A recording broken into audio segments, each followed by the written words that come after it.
You've been monologuing this whole time. Womp womp. Somebody clicked the wrong button. What about now? Can they hear us now? I bet you can hear me now. Sorry about that, everybody. We had a little technical boo-boo. I clicked the wrong button. Billy broke it. Use that hashtag in the chat. We'll start back over. Thanks for tuning in, everybody. Glad you could be here tonight with us. This is United Venture Company's holiday special, our winter holiday special. With us tonight, we have three faces we haven't seen in quite some time. We've got Aaron playing Steve Stevenson, Nathan playing Lennox Mack, and Frankie playing Abigail Parkson. And I am your keeper for tonight with Call of Cthulhu, Christmas at the Sanatorium.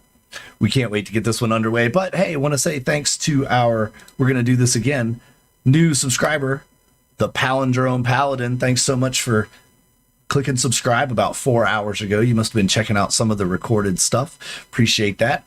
And also want to say a big thank you to our Patreon supporters, Aaron, Nathan, Two Wolf Design, and Lord Thorin. Thank you all. Without you, I couldn't have bought this module to play tonight. So thanks so much for chipping in. If you want to be a Patreon supporter and help us grow the channel, links are down in the description below. Please make sure that you go and click the button, subscribe to us on Patreon. If you used to be a Twitch supporter, you can ditch Twitch and join us here on Patreon at whatever level you were on Twitch. We haven't forgotten about Twitch. We love our Twitch followers. We just don't love Twitch. We just don't love Twitch, so come over here. What are you going to do? Tonight's music is brought to you by YouTube Audio Library. Free music, uncopyrighted, all Creative Commons stuff, so no licensing required. And we're going to be in a bit of a holiday mood tonight also. Any questions before I get started with the module, players? We all made characters for 5th edition Call of Cthulhu, right? Sure. Hell yeah. That's what I like to hear. I don't know. This will be my third Call of Cthulhu keeping, so y'all will probably have to keep me on track with a couple of things. Don't worry about it. If I screw up a little bit, just say so. Make it up as you go. Just make it up as you go. It's fine. We're all easy to play.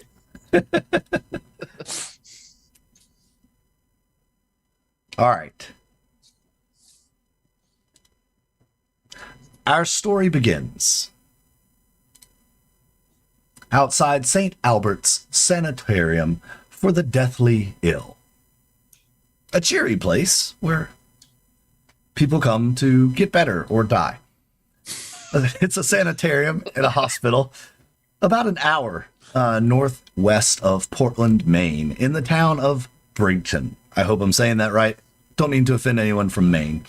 The grounds are decorated with trimmings for the holidays, covering the windows and almost hiding the peeling paint on the old wooden siding walls of the main hospital. Our patients mill around the grounds, and some sit on the porch, while a few mingle around the fire pit, where they have s'more Sundays. It's great for your mental health.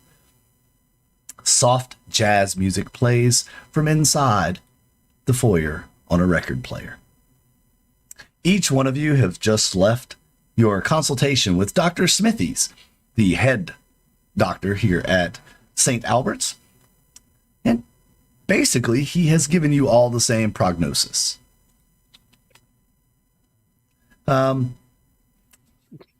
good one, Yeah. I hope. Yeah, we're all good. We're Yeah, fine. you're all We're good. to go any day now. You like that dramatic pause there? Got a real bad case of Christmas spirit. It's fatal. You'll be dead in 2 days. We're going to need to do some cocaine about it. It's 1920. That's right. We are in the 1920s. So he tells each of you basically, you know what? You're progressing really well. I'll sign the discharge papers, when I get back next year. I'm going home for the holiday. You just need a couple more weeks. I want to make sure you don't relapse any. Lennox,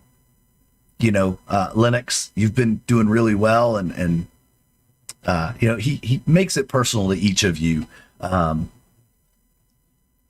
he says, I really hope that you guys have a great time here over the holidays. We've got some great stuff planned. The board and Matron Freeman, they've put a lot of work into this year's festival. It's going to be great. Y'all are going to have so much fun. I almost wish I could be here for it, but Samantha has this big dance recital, the Nutcracker, and she's playing one of the, I really can't remember, one of the Sugar plum big, fairies. Yeah, those things. Thanks, Steve. One of the nuts in the background.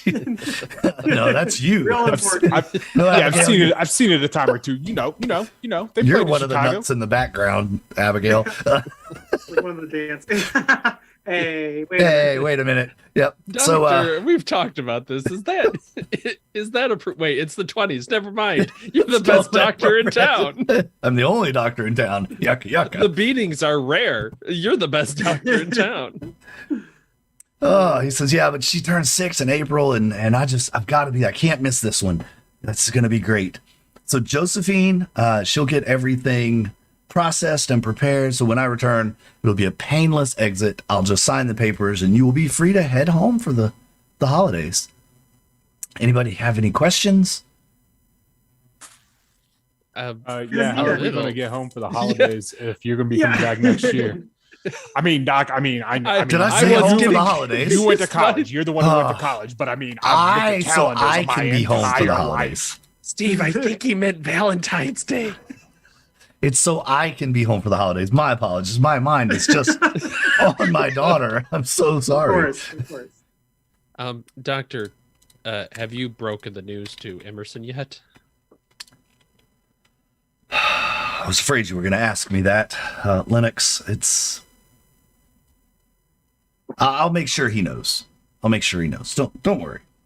I'll make sure he knows. And he writes a little note down on your file. Okay, thank you. Abigail just remains kind of quiet with further questions. Abigail has learned that asking more questions usually leads to bad outcomes, so she just kind of nods her head in agreement. Okay. Do we can we go out and do some shopping? Are we doing presents this year while you're gone?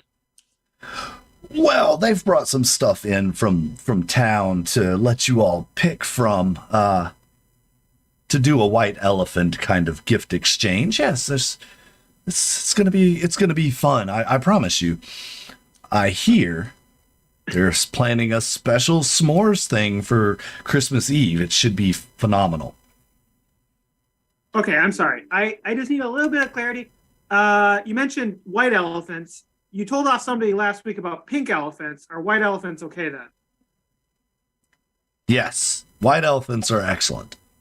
Okay. They're rare, but they're good. Well, okay. I'm gonna have to tell Johnny that he's gonna have to switch those elephants he's been saying to white, and he's fine. Sounds good, Abigail. Thank you. Might make a doctor out of you yet. Right. Yes, of course. That makes sense why you're here. It's like a strange sort of internship. My paperwork I'm an exchange student. It just got mixed up along the way. Yeah. I thought it was transfer paper. I'm actually a transfer student, but I'm making the best out of things. All right. Anything else before you guys kind of head outside? Unless there's anything else you wanted to ask Dr. Smithies. No, sir. Have a wonderful, wonderful Christmas, sir. Right. Yes. Awesome. Thank you. I'm kind of curious. Is this the first time that he's promised that we're going to be out, or has this happened before where he's like, "Oh yeah, you guys will get out, sign the paperwork next week or whatever"? No, this is the first time you've heard this. Okay. So we actually somewhat believe him. Yeah, you could somewhat believe him here. Your physical injuries, if you have any, are healing well. Any other injuries, they've been taking care of you. You're all on some regimen of medication daily, twice a day, breakfast and dinner, Vitamins. Yeah, your vitamins. Okay. And Occasional cocaine for the Christmas spirits. Yeah. All right, hold on. It's very strange that they keep making me take Emerson's pills because he's not there at dinner time. But you know what, anything for a pal. Right. And just to clarify, we caught a strange illness, which is how we wound up in here, correct? Yes. So at this time, tuberculosis is fairly common throughout the land. Might not be what you have, but We had something. It's what a lot of people here have. And so you have something. You were brought here for various reasons. Like Lennox broke his leg. Steve was sent here by his paper. Steve was checked in because he's Steve. Right. They like, you gotta get that checked out. There's a gentle knock on Dr. Smithy's door, and it is Josephine, the charge nurse, the head nurse, basically. But make sure she's the head nurse. She's one of the nurses, not the head nurse. And she kind of creaks the door open and says, Dr. Smithy's, it's outside time. He's like, oh, wonderful, yes. You all head on out with Nurse Josephine and get your fresh air. That will definitely help boost your spirits for the holidays. Hooray! As Linux Hooray, does a huzzah. couple coughs up a little blood and gets his crutches underneath him and starts hobbling towards the door. Right. And as you head outside and you see all the decorations are up and everything, do you notice that as you kind of look around, the place is looking better. It was recently sold while you were here to a new set of owners. The old owners kind of let the place go downhill. There's a lot of rotted boards and just general disrepair. And now you kind of see that the new owners have been fixing up the place. Everybody can make me a perception roll to see if they see this other thing.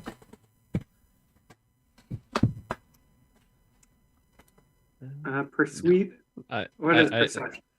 Spot hidden, probably. Spot hidden, yeah. Or just, yeah. The module literally says perception, so Oh, I'm womp literally womp. reading it. Did you buy a 5e? See, I told you. Is there going to be a goblin in this tonight? Round the corner. We're actually in Eberron. You guys I'm didn't- glad, for one, that we have these new owners. I've broken through so many fewer floorboards since they came back. Nice. I've only rebroken my leg 2 more times. Yeah, well, I mean, Emerson did tell you about that hidden treasure, and I think you just need to stop believing what Emerson tells you when there's hidden treasure. I think he just likes to prank you a little bit more, too much. You know what? If you had a bosom friend like I do in Emerson, you'd understand that. I just get that. believe what he I don't says. feel like Emerson's always the best for you, bud. I mean, last week you started that drape on fire because of what Emerson was suggesting. It was a prank. I'm sorry if not everybody gets Emerson's sense of humor, but Right, but it were was you, pretty were you funny. pranking the window? I guess I was missing who you were pranking in that situation. If I'm honest, I don't really get it either. It's a very like avant-garde thing, but I'm sure he's very funny. Yeah, Emerson's an artist then. I don't know if we've talked about his art before.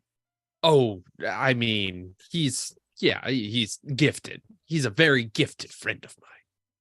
What kind of mediums he using? Are these like real mediums or are they made up? Mostly drapes, in various states. Yeah. Various states of drape. Yes, right. I mean, you have drapes that are on the wall. You have drapes that are like shoved into the toilet. One's on fire. It's kind That of would a explain theme. why your room doesn't have any drapes anymore. Yeah. Sorry, Emerson's room. I don't have a room here. I just crash at Emerson's place.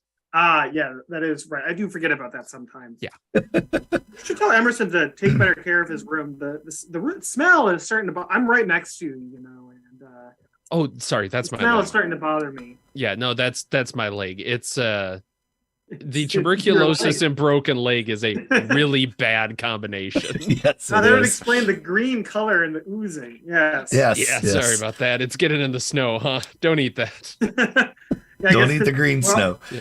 We're all just walking outside. Is that correct? Yeah. And as you do, what do you get on your spot hidden as you walk outside? I failed.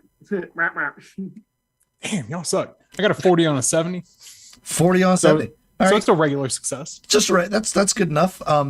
You notice on the far side of the hospital, a place where you haven't ever been before, but for the first time since you've been outside, you see smoke coming from a chimney that you've never seen smoke out of it before. And this backyard space, could you describe it a little bit more? Is this just like some place that we can just walk around, or what is this like?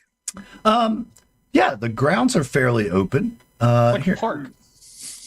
Okay, so these are like connected park area, and are we like in a city, or are we pretty secluded? This is pretty secluded. I know it gets your ire up to see all these trees unlumbered, Jill, there, Abigail, but you'll have your chance. There, I put a couple of photos in the Discord for you. Give you an idea what I'm you're not looking too at. bothered by the existence of trees. These are nice trees. Trees form many different functions for people. These ones can remain unlumbered for now. And perhaps in due time, when we move on the city to another place, somebody else will come by and lumber them as necessary. But they're doing their job right here. How far is the smoke from us? It's on the other side of the house. It's, maybe 50 or 60 feet around to the other side of the house. What logistically would it be possible to sneak away from where we are and get over there, or would the nurse and guard staff be too significant? I mean, you could. I'm going to try it. You I don't can even give it care. a try. I I'm mean, going you to give it a shot. can give I'm it a gonna try. give it a shot. All right. You're pretty free to roam the grounds. Right. Uh-huh. It's not like we're held here with the gun, right? Like we are ostensibly healing, except for Yes. Emerson. Emerson's here permanently. He deserves Oh it. no, he's stay. No, he'll be free any day now, right after Christmas, I think. Right. I don't think that they mentioned that Emerson is going to be free. Just you. Oh, I'm sure I can talk to the doctor and be that. I was gonna ask Steve about the clues, but he's gone. Right. Yeah, I'm just walking around. I like Pitter. I talk about a bit with Lennox, but like as he starts drifting off in kind of his own world, and I'm just kind of trying to separate myself from him. Like I'm not getting wrapped into another conversation with Lennox. Alone. Yeah, that's Lennox the and, worst. and Emerson, don't forget. Yeah. Yeah, No, of course. if Steve can get away, Steve's going to he's going to try to make it to the tree line and then sneak over toward the He's smoke. making a break for it. Like he's not, I mean, straight up, like he already has some, he's already made some conclusions about Lennox and Abigail here. So he's like, time to go check this out. Yeah. I'll look behind me. If they're looking at me go, I will motion for them to follow me. Because they see me. So I like the idea that I have like a stash of cigarettes over by wherever Steve is heading. So I'm like, okay, I already go over there anyways because I kind of want one. Oh, I get it. It's a game of stealthums. He's on the trail of a clue. As he cringes. As you just like haul Probably yourself about over there. 30 feet behind you too. Yeah, perfect. I love it. Yeah, and as you guys and Gal kind of down around the backside of the house, the terrain, it slopes down, right? The house is built on top of the hill, and the hill slopes down at the back of the house. And there's at the back of the house a very large stone chimney. It is not like a regular fireplace chimney, though. It's round. And as you get there, the smell of ash and charred, almost like charred meat, kind of hits the air, and you see a large pile of ash next to the chimney. There's a coal door there, for cleaning out the ash. When they get up to me, I'm going to turn and look at Abigail and look her dead in the eyes and just say, I'm not trying to pry, but I need to know. When was the last time you were on your cycle? This is important. This is important. We're gonna reach past Steve and move one of the bricks to the side and pull my cigarettes out, and then just walk away. Steve, how did you know she has a motorcycle? They don't allow that here. And it's full eye contact with Steve the entire time when I grab this, and then I just walk away. Nice. So, yeah, I mean, we just want to make it over to the house, and you said there's a coal chute right there. That sounds like a good entry. Yeah. So you need I'm gonna climb into this fireplace. Do it, Steve. It's active, by the way. Just so you know, it is active. There's don't active clarify. smoke coming out of the. Out of the chimney. I'm talking about the coal chute on the ground that goes to the basement that you put the coal in so that you can feed the boiler now, or the furnace. Now, my thing is, I'm sitting here, I'm holding this coal chute. Is the coal chute locked?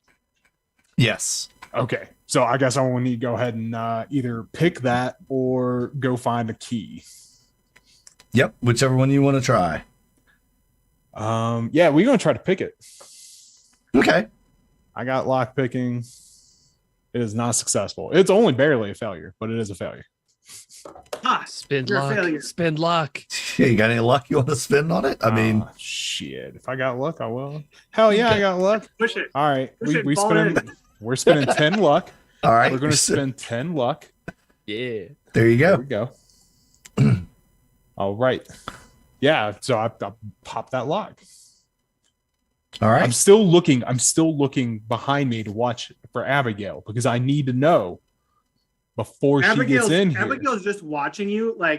She's walked 100 feet away, and she also had a lighter in there, and she's just gonna watch you fuck around with this thing while she's smoking, kind of out of sight of the guards or wherever they are. I like how you're smoking out of sight of the guards like it's not 1920. But anyway. Yeah. Yeah, but I'm a patient. You're not allowed to smoke.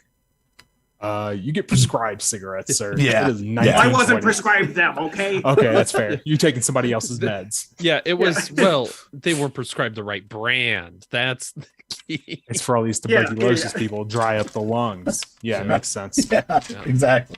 That checks out. The bad cigarettes. Oh, boy. I have the good ones. So, so if once I got it open, I'm only going to take a minute and then I'm going down. I want to look in there and make sure that there's nothing coming out while I'm going in, and then I'm going down. Okay. Steve hops in the coal chute. Like a sliding board, down he goes. Yes. This is exciting. This is really quite thrilling. Lennox looks at the coal chute, looks at his crutches, and then just goes to the front door. So he can let himself into the thing. He wants to. I mean, he has to take the long route. Steve's much smarter than he is. All right. Yeah, you head in the front door. What is Abigail doing? Abigail is just kind of watching. If somebody comes by to investigate, one of the guards or whatever, that'll intervene. That's basically what I'm watching for. Right. I will approach the house closer, but I'm just staying on the outside watching. Okay, so to be clear, I am the only person who went through that coal chute. Okay, noted. Yep. Noted. You are all alone. All by myself. All by myself. Yeah, you see Lennox go inside. You kind of head back towards the house, Abigail. Yeah. I'm just basically watching to make sure that they don't get fucked up by somebody stopping by. Yeah, and as Lennox, as you kind of cross the threshold off the porch into the house, into the main corridor, you hear the dinner bell start to ring. It's dinner time. The sun is getting low, and you all know that when the dinner bell rings, that means outside time is over, and it's time to come in. But that's not this building, is it? that has dinner? Yes, this is one big. Yeah, it's all the hospital is That's just one big building. It's We're just on the other side. Yeah. We're just on the other side. We just walked around it essentially. Yeah. Okay, that'll just take me a little bit to get to. Dinner time. Yeah. I get 2 meals. So you I go have up to keep the Emerson's for later. into the I'm gonna corridor. hang out here until he comes back out of the coal chute if he's not responding. I assume he like went to the basement though, didn't he? That would be your assumption that he went down the coal chute, probably into the basement. Mm-hmm. Okay. 1 second, I will be right back. But I'm gonna follow in for dinner then. Okay, you follow in for dinner. Cool. And as you all head into the corridor, there's the large wooden stairway that heads upstairs to the sleeping rooms, and it's decorated with garland and the smell of spruce mixed with the scent of the chlorine that they use to mop the floors with. Makes a nice little Christmassy pine scent. Smells clean and fresh. The walls are freshly painted white and bare, except for a brand new poster that must have been put up between the time you left to go outside and now. It says a big poster on the bulletin board wall there says fireworks show on Christmas Day, 8 p.m. to celebrate and remind us all of the existing hope. The hospital board. Signed. Wow. People really care about us here. Fireworks show, won't that be a thing? They've never done this for us, I assume, in all our time being here, right? Yeah, the board has never done anything like this, like a big to do. So it must have something to do, you think, with the new owners. Okay. Yeah, Abigail, how are you feeling about this? I feel like I want another cigarette, but in lieu of that, I guess that's exciting. I never got to see those very much as a kid. I don't really trust them, to be honest with you, but I guess we'll see what happens. Well, usually they go up and explode. Right. Oh, sorry. Right, I'm but- sorry. I spoiled it. Yeah, I'm pretty sure it's a witchcraft, but I guess I'm not going to be Oh. too judgmental of other people's religious practices. It is 1920. Might as well be. Yeah. And I thought you were untrusting because they were foreign, but it's It is 1920. 1920. It's 1920. So maybe a little bit. Maybe a little Maybe bit. a little bit. We won't get into her politics. We don't want to uncork that worm. Yeah, let's not go there. It's the holidays after all. Cool. So y'all head in. You see that flyer. I've lost my page because I was looking at something else. I miss Steve. How dare you? And into the dining hall you go. There are several groups of dining tables placed throughout the room. The tables are decorated with small green and red tablecloths, quite festive like everything else. And the lighting in the room consists of a candlestick on each table. And in the upper left corner of the room, this is room C on your map. You should consists of there's a food elevator, where they like a dumbwaiter. Dumbwaiter? Yeah. Yep. Okay. The room has a generous view over the inner courtyard and towards the front porch from which you just came. There's a great view of now snow-covered trees. Oh, very nice. Has the composition of the residents here changed at all that I noticed? Oh. Well, as people file in for dinner, you notice that not everybody's here. Steve's not here, obviously. You saw him go in the cool chute. Yeah, I saw him. But- yeah, he's accounted for. There's a couple of patients that you may not be friends with them necessarily, or maybe you are, but they don't come for dinner, and they're always some of the first ones there. Okay, I'm just gonna make a mental note of who's gone, and then look out for them, and then if I don't see them, then I'll mention it. But I'm just gonna make a special note that they're gone. Okay. To myself more than anything else. Do you think there's a secret other dinner that we weren't invited to? Well, I think Emerson was invited to it, and That's what I'm he'll tell us thinking, about us too. later. That's true. We share everything. I like the idea that Abigail just like distracts Lennox because she realizes that she can say anything she wants about Emerson and Lennox will just go along with it. So Pretty much. Yeah. I love That it. sounds hey, I like can hear him. Emerson in the other room. Maybe she Oh, yeah. it's like That sort a of thing. dog chasing a ball. We're gonna jump. I wouldn't worry about it too much. There's a pretty small building. There isn't another place to have dinner. They're just maybe they got let go early for the holidays. I bet it's like a s'more prep thing. Yes. Exactly what it is. Sure. We're gonna jump downstairs to Steve Stevenson inside the coal chute. So Steve Stevenson has his pad, like he always carries a notepad with a pen, and he's been smuggling pens and around, so he always has them because he's on assignment. And so Yes. he's down there, he is I forgot about writing. that. He's writing his report, like he's taking notes. He's like, Steve Stevenson, I have slid down the coal chute. I have entered into the darkness.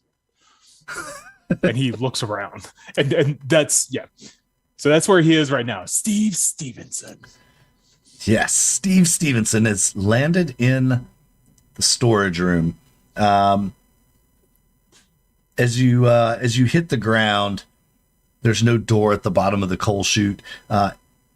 You get hit with the wave, the smell of coal. The coal dust kicks up in the air.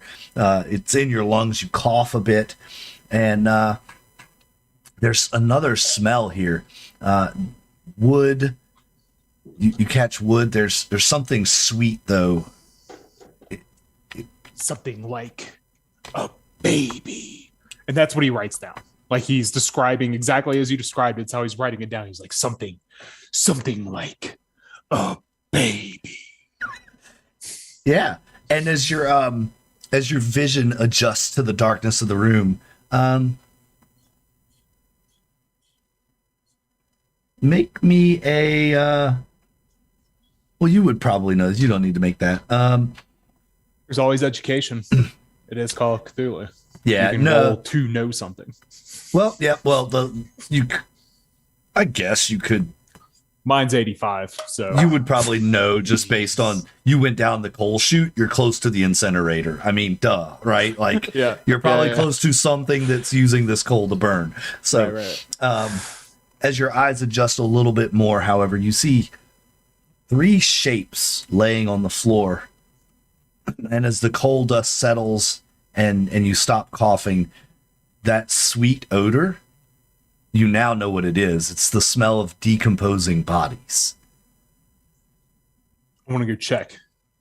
All right. How many men? How many women? There are 3 corpses in all. There are 2 women and 1 man. You kind of pull the top of the sheet back and you can see their faces. Of course. The first one is a young woman who's not familiar to you. Her face is pale, surrounded with curly brown hair, and her face is kind of frozen into this terrified expression of shock, and the golden brown eyes are without that living sparkle, but still witness about the last seconds of utter fear. The young lady's in a white nightgown with a high collar, which makes a great contrast to the bloody mess that should have been her right arm. I'm betting it's a lot more than just an arm. I'm positive. I'm looking around. I'm looking for the afterbirth. Do you have any kind of medical training? I Medicine? doubt it. Do you have- I'm gonna say it's a strong possibility that I don't. So no, I have one. I have one. You have one in medicine? I mean, I have one. All right, let's go for it. I Why have not? no faith. 75. yeah. You are I found it. It's right here. you're kind of poking around like, oh, what happened here? But as you're investigating this, and just the sheer terror in her face, in the lack of arm. You're not doing so hot here. I'm going to need you to make me a sand check. Yeah. On that. I mean, generally, if you show anything to Steve, he should probably make a sand check. Yeah, probably. I don't know if y'all noticed. Steve's got ideas. Steve something. Steve's got ideas and does not have the skills to back up those ideas. Hey. I don't know how I'm okay right now. Because you expected exactly this. Found This is what I was exactly, looking yes, for. you found I what you were fucking knew looking for. You knew it. Steve Stevenson on the scene in this room. They are forcing patients to carry children of other patients, and then harvesting the children, selling the children, and killing anyone who goes against it. Steve Stevenson signing off. I'm still gonna need you to take one sanity, but Yeah, absolutely. The sanity loss isn't even for what you saw; it's just for that monologue. yeah, exactly. It's just because that's how Steve is. And for all of you at home, I need you to roll me a 1d6 sand check at home for that monologue. Yeah.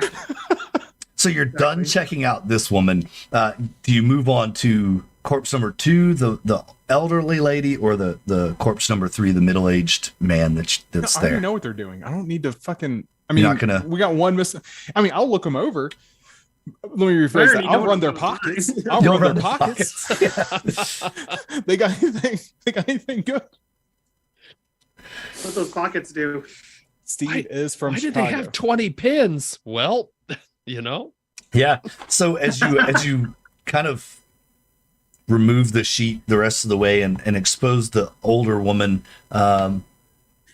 you're looking over, expose her dead body, expose her dead body. What's Steve Stevenson do? Jeez. At first you didn't notice it, but as you're kind of looking over it, checking her pockets, you realize she has no eyeballs.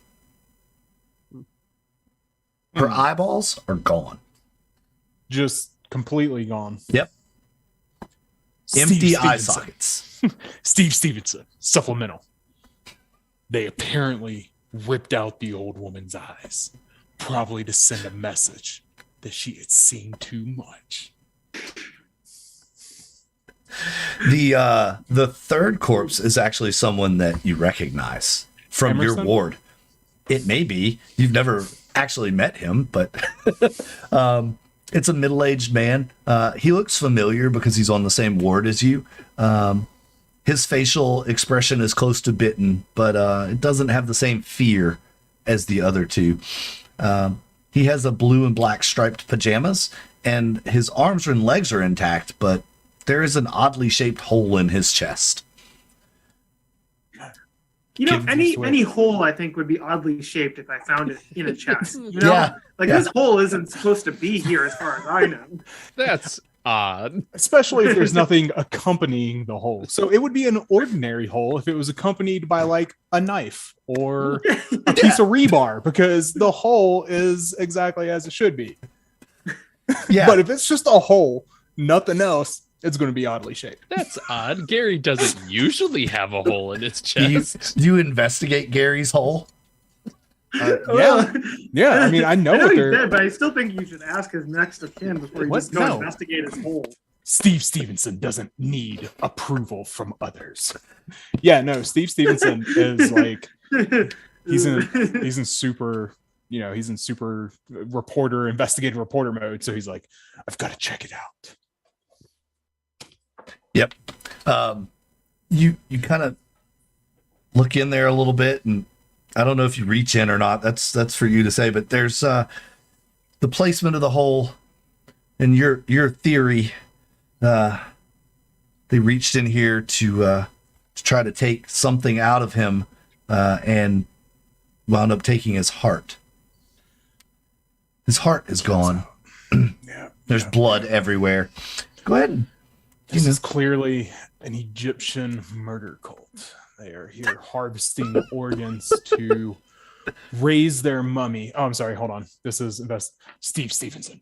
They are here to retrieve the organs so that they can return them to their mummy and raise him so that he can take the army of babies and conquer America.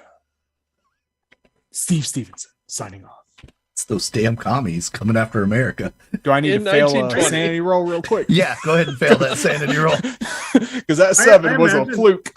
He's not taking notes. He thinks he is, but he just keeps talking into his pen. Voice Exactly. recorders aren't a thing. It's 1920. Yeah. 71. Big surprise. Yeah, go ahead and roll me a 2d6 there. All right, that checks out. Can I do a D12 plus 1? If that's what you got, like It's just easier. whatever's easiest for you. Yeah. Yeah, no, that hit hard. Yeah. All right. So Yeah, how does this hit Steve? Like, what do you do? I mean, with I just this? told you. I literally just told you. He Yeah. copes by narrating. Right. He copes through narrative speech. Yeah. So that actually hits my exact breaking point. Of course it does. We're speed running this thing. Yeah, I Anyone want to tell here you right now. I screaming want to tell from you the right now. basement? Yeah. Rolling a D12 plus 1 probably helped me, but it didn't help me much. It didn't help you much. Yeah. Yeah, no, he's Steve is convinced now. Like that's what this is. Like there is a cult here because it all checks out. That's what his letters said. You know, the letters were explaining that everyone here in this hospital, all the staff are part of this organization that are forcing the patients and the local townies that they kidnap any drifters that come through to breed so that they can get the children because they want the babies. And anyone who threatens it is being killed. And that's why Steve came to the Sanatorium. Yes. Only that reason. That's it. Are you going to make your way out of the storage room and try and find your way upstairs, or are you going to continue? Yeah. Okay. All right. I will look around only long enough to see if there is anything small that I could pocket that might be usable as like a weapon of some sort. Because I'm pretty sure now that I have found this, they're coming for me. Oh, right. Yeah, sure. You would think that for sure. And I'm pretty sure I only have a pen.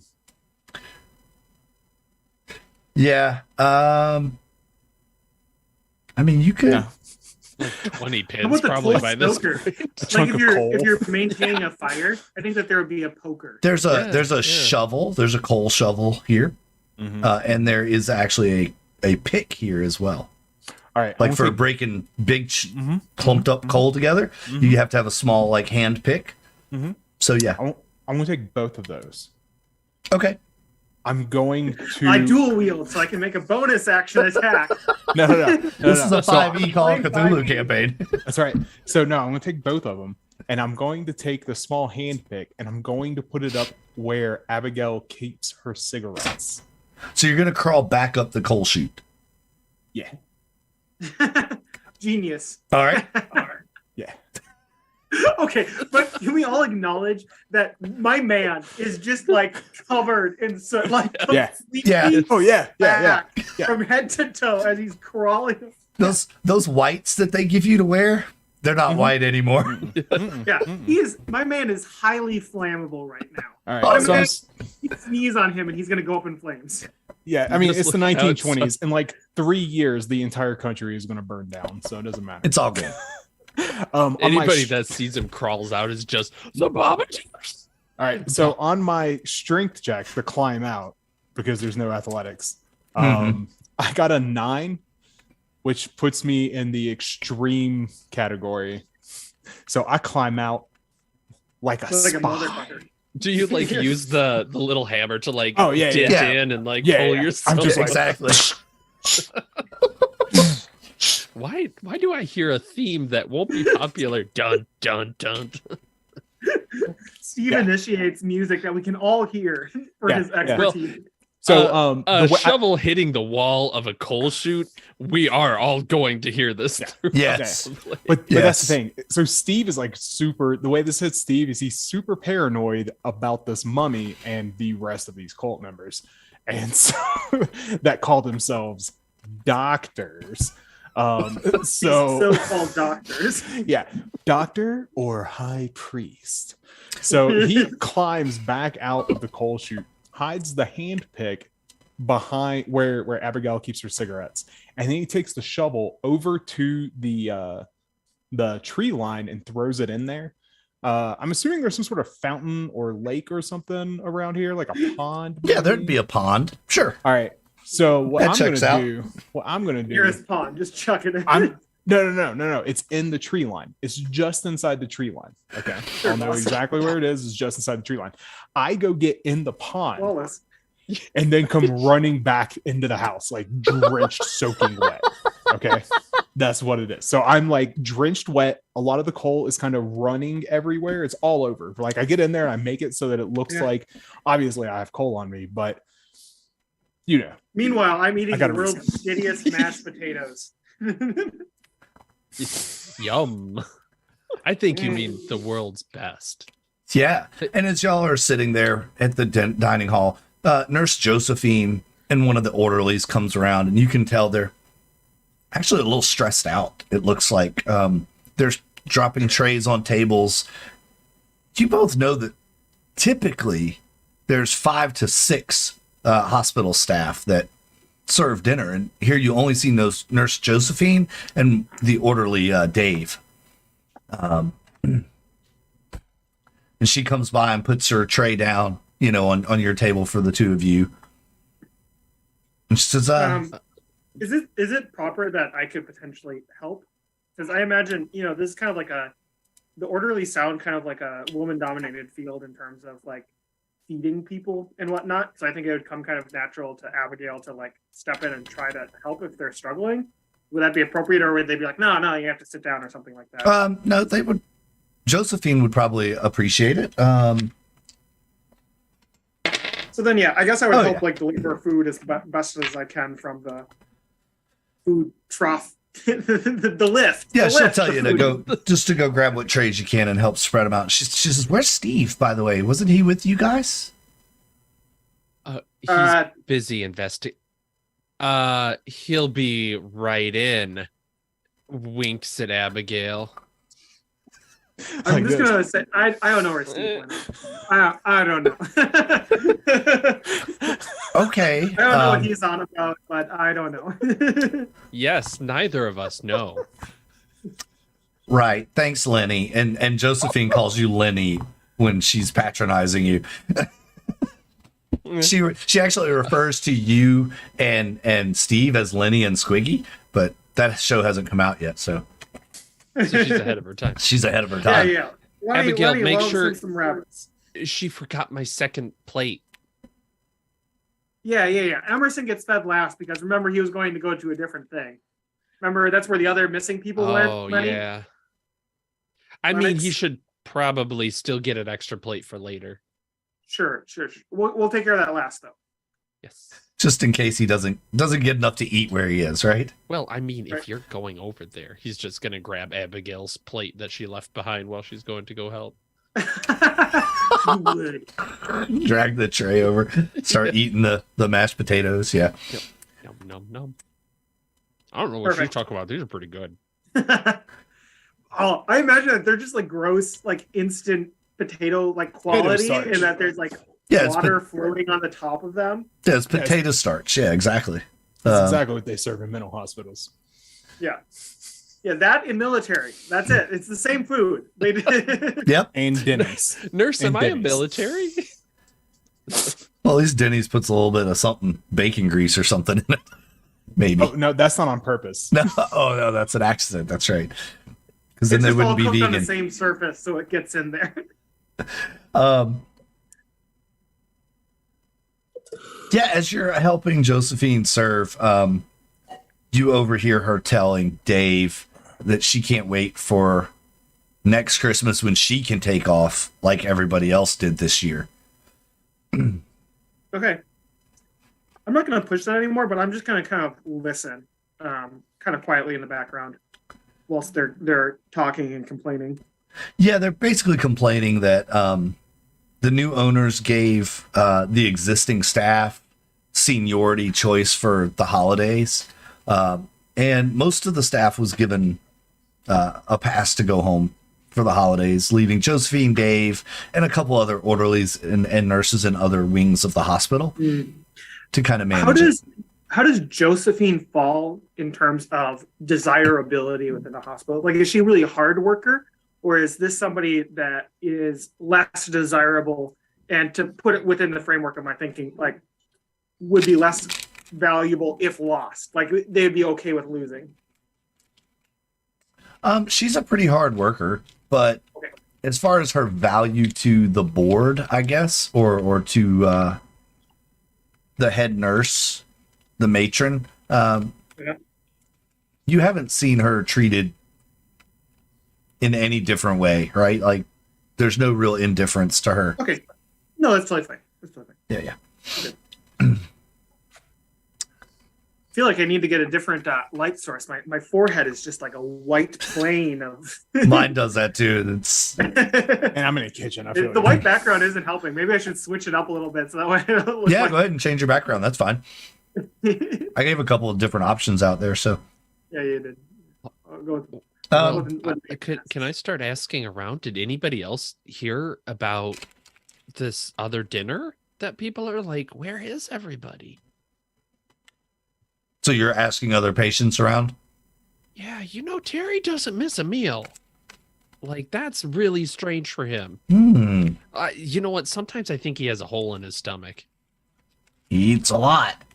Yeah. And the guy says, don't know. Maybe he's in his room. You know what? This is tickling my keen investigative better. abilities. I'm gonna... He just grabs another thing of mashed potatoes and okay, I'm gonna go see and let him know we're in here. Yeah, I'll go get him. Okay. Starts to crutch. And when Lenny leaves, I'm just gonna move the plate and his second plate over to my side, over to my place. Okay. As you hit the door and the metal bar that swings to, it's like, and Crutching at it. You're crutching at it to push it open. This is fairly recent. Not quite used to And it. Josephine hears the door squeak as it opens up. She goes, Lenny, you can't leave yet. It's medicine time if you're done with your food. You know that. Oh, yes. The medicine for Emerson. Yeah.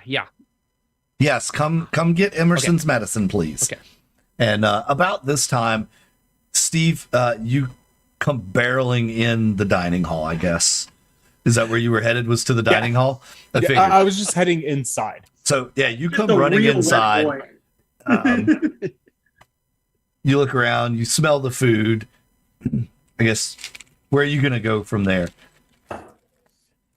Is there any sort of reaction to me being wet and kind of sooty? Hey, Steve. What's up, Linux? Hey, man. How's it going? Hey, guys. Y'all, is there, is there you got an icicle? That? You got an icicle, right? Yeah. Yeah. As you kind of stumble, Lennox is right on the other side of the door that you're coming in. He's trying to go out and slip away. So he's got the door kind of half open, and you come kind of barreling down the hallway, wet, soot dripping off of you. And you see Lennox standing there with the door open. Lennox, you just kind of hobble to the side as he slides, wet-footed, dripping with soot. And every eye in the dining hall turns and looks at the two of you. And Josephine's, Stevenson, what have you gotten yourself into, sir? Steve just kind of looks around the room. He's like, Josephine's her name, right? Mm-hmm. Oh, Miss Joe. It was crazy. I was outside, and we were all outside. We were having a great time.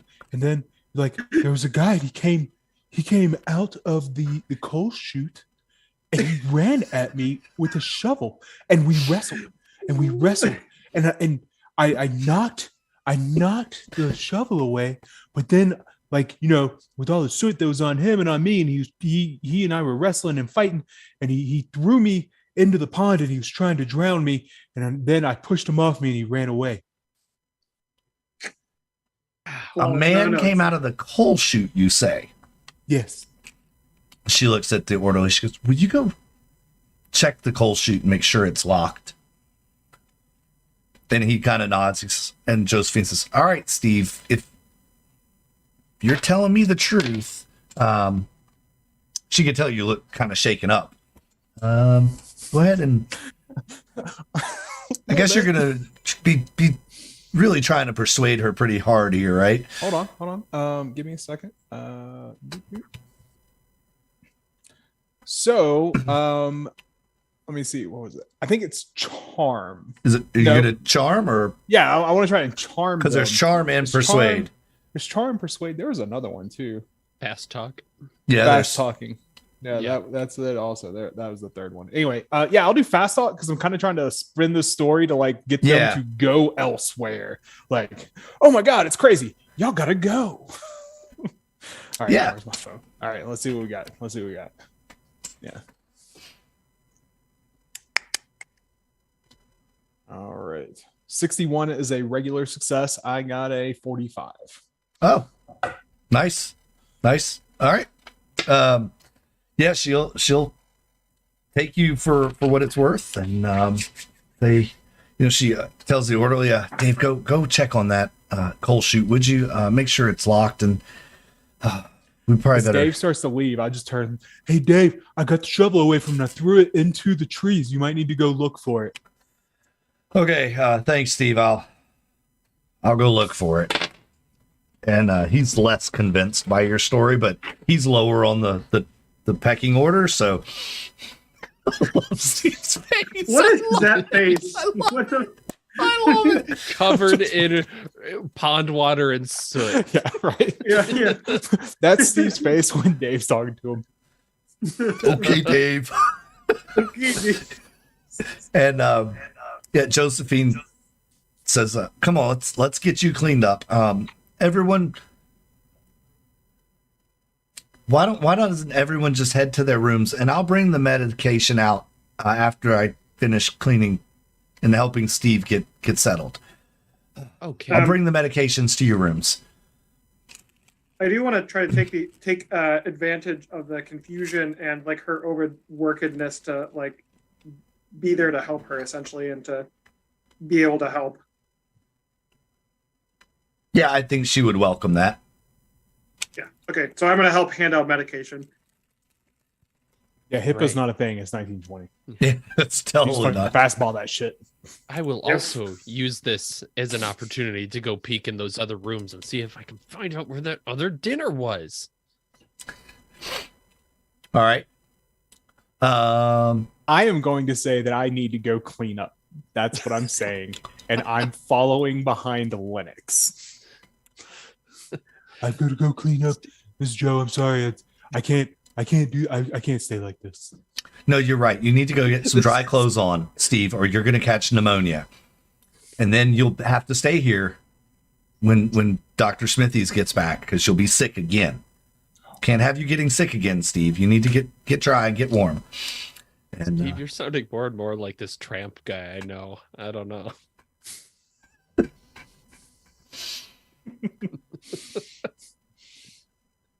All right. Let me tell you, it was a big shovel. The biggest shovel you ever saw. shovel you ever seen. I have the best shovels and the best hiding spots for my best shovels. The best coal chute climber in the You world. missed it. That one guy whose name I think might be Terry, but we might find out later it's something else. The one that's always there, like first in line for dinner. He's not at dinner. Now, I'm just a journalistic novice in the old newspaper business, but this stinks like a story to me. What would make someone miss dinner? Let's blow this wide open. I'm with you, Lennox. Let's do it.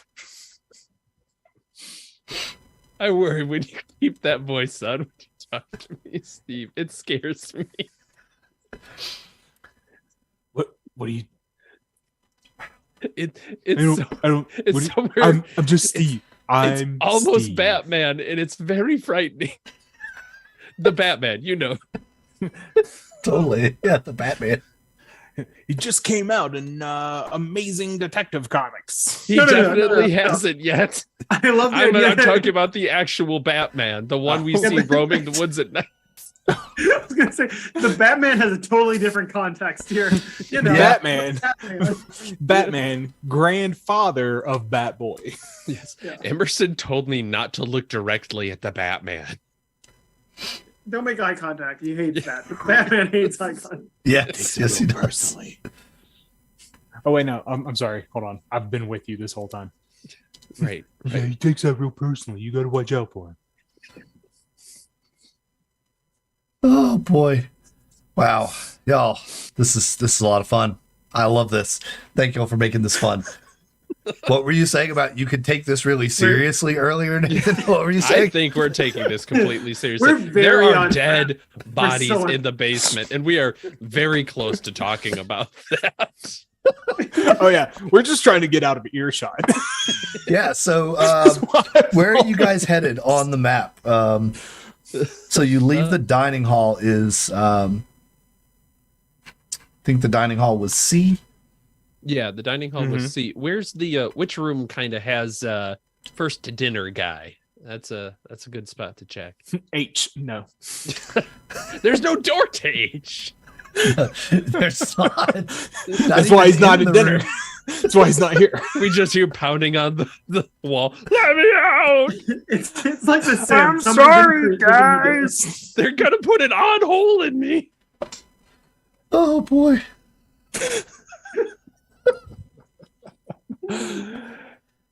Merry Christmas, everybody. Anything We but have an problems. odd hole. The Christmas hole.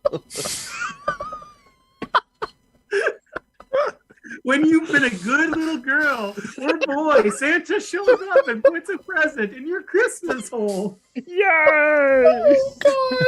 I'm pretty sure that's how you go to jail. That's how you get on the list right there, is by saying those words in that order out loud near an electronic device. Christmas hole is definitely on like an FBI watch list where it's just like, wow, we get a new viewer. Why is it bad? That's very Oh odd. boy. I'd say we just go to like A2 because it's down the hall, A1 because it's all the way Yeah. down the hall. Yeah. That feels right. Looks like it might be a library or a common area. I Oh, could be wrong. I don't know. oh, sorry, y'all. Wow, you had me going there. That was a good one. Whew. Man. Huh. All right. A1 is actually a patient bedroom. Man, who got that big ass room? Well, there are shared rooms. Why are all the other rooms in such a hurry? Ba-doom-cha. I'm working on my stand-up routine, Steve. What do you think? It's a Emerson patient's says room. It's not We'll good. say that we'll just go down there. It doesn't matter. They're all wherever. I'll just like motion for I'll just go to my room because I gotta change clothes anyway. Okay, so let's just say your room is A1, and you go to your room. And I share that with somebody. Yeah, two somebodies. Actually, there are 3 beds on each side, or 3 beds on each side of the room. To every bed, there's a small nightstand with a candlestick and some matches, So we all live in here. and maybe a glass of water. The windows have simple but thick glass and curtains, leaded glass, of course. It's the 1920s, after all. Like that You glass. like that It glass, does baby. taste so good. Lenny Oh, has this gotten room his still tongue has stuck to the curtains? glass for quite a while. Well, yeah. Like every day. Oh man, I tell you, Emerson could do some stuff in this room. No wonder you don't let me.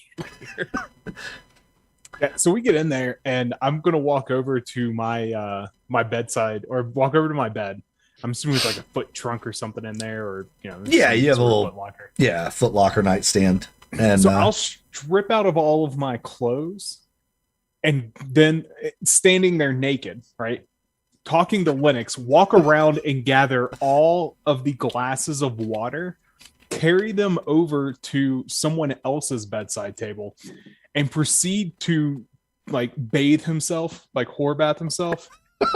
Okay. Right. Just like, And while he's doing it, he's just looking like he is making direct eye contact with Lennox. Just like, yeah, Lennox is Lennox. literally Lennox. As you're moving, there's like a I don't know. Steve, what's going on, Steve? There's bodies in the basement. What?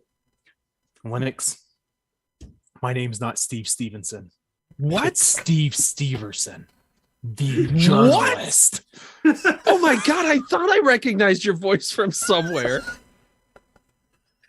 I went down that coal chute.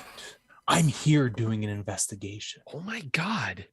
The staff here is forcing patients, drifters, and townies Okay. to breed. And then they're taking the children and they're using the children to raise an army. And anyone who talks about it, they kill them, they harvest their organs, and they're using the organs to raise a mummy. Okay, I'm following with you so far. The only problem I have is I don't think is there a schedule you have to be on for the breeding stuff? Like, I haven't been contacted at all about that. I Oh, think fuck, Emerson? He's way too young. Oh, the sick fucks. that's why I was trying to see if Abigail was pregnant. Oh my god. Oh, sorry. That's why I was trying to see if Abigail was pregnant. It's because I don't know. I can't get pregnant. And I figured Are you sure? Maybe you had some sort of odd hole. I mean, there was an odd hole in one of the bodies. You don't say. In the chest. In the chest. Is it what did he look like? I mean, besides the hole, what did the person he looked like a man with like? a hole in his chest. Like my chest. And I'm still standing here watching, like my chest with Yeah. a hole. Right, Okay. here. Uh-huh.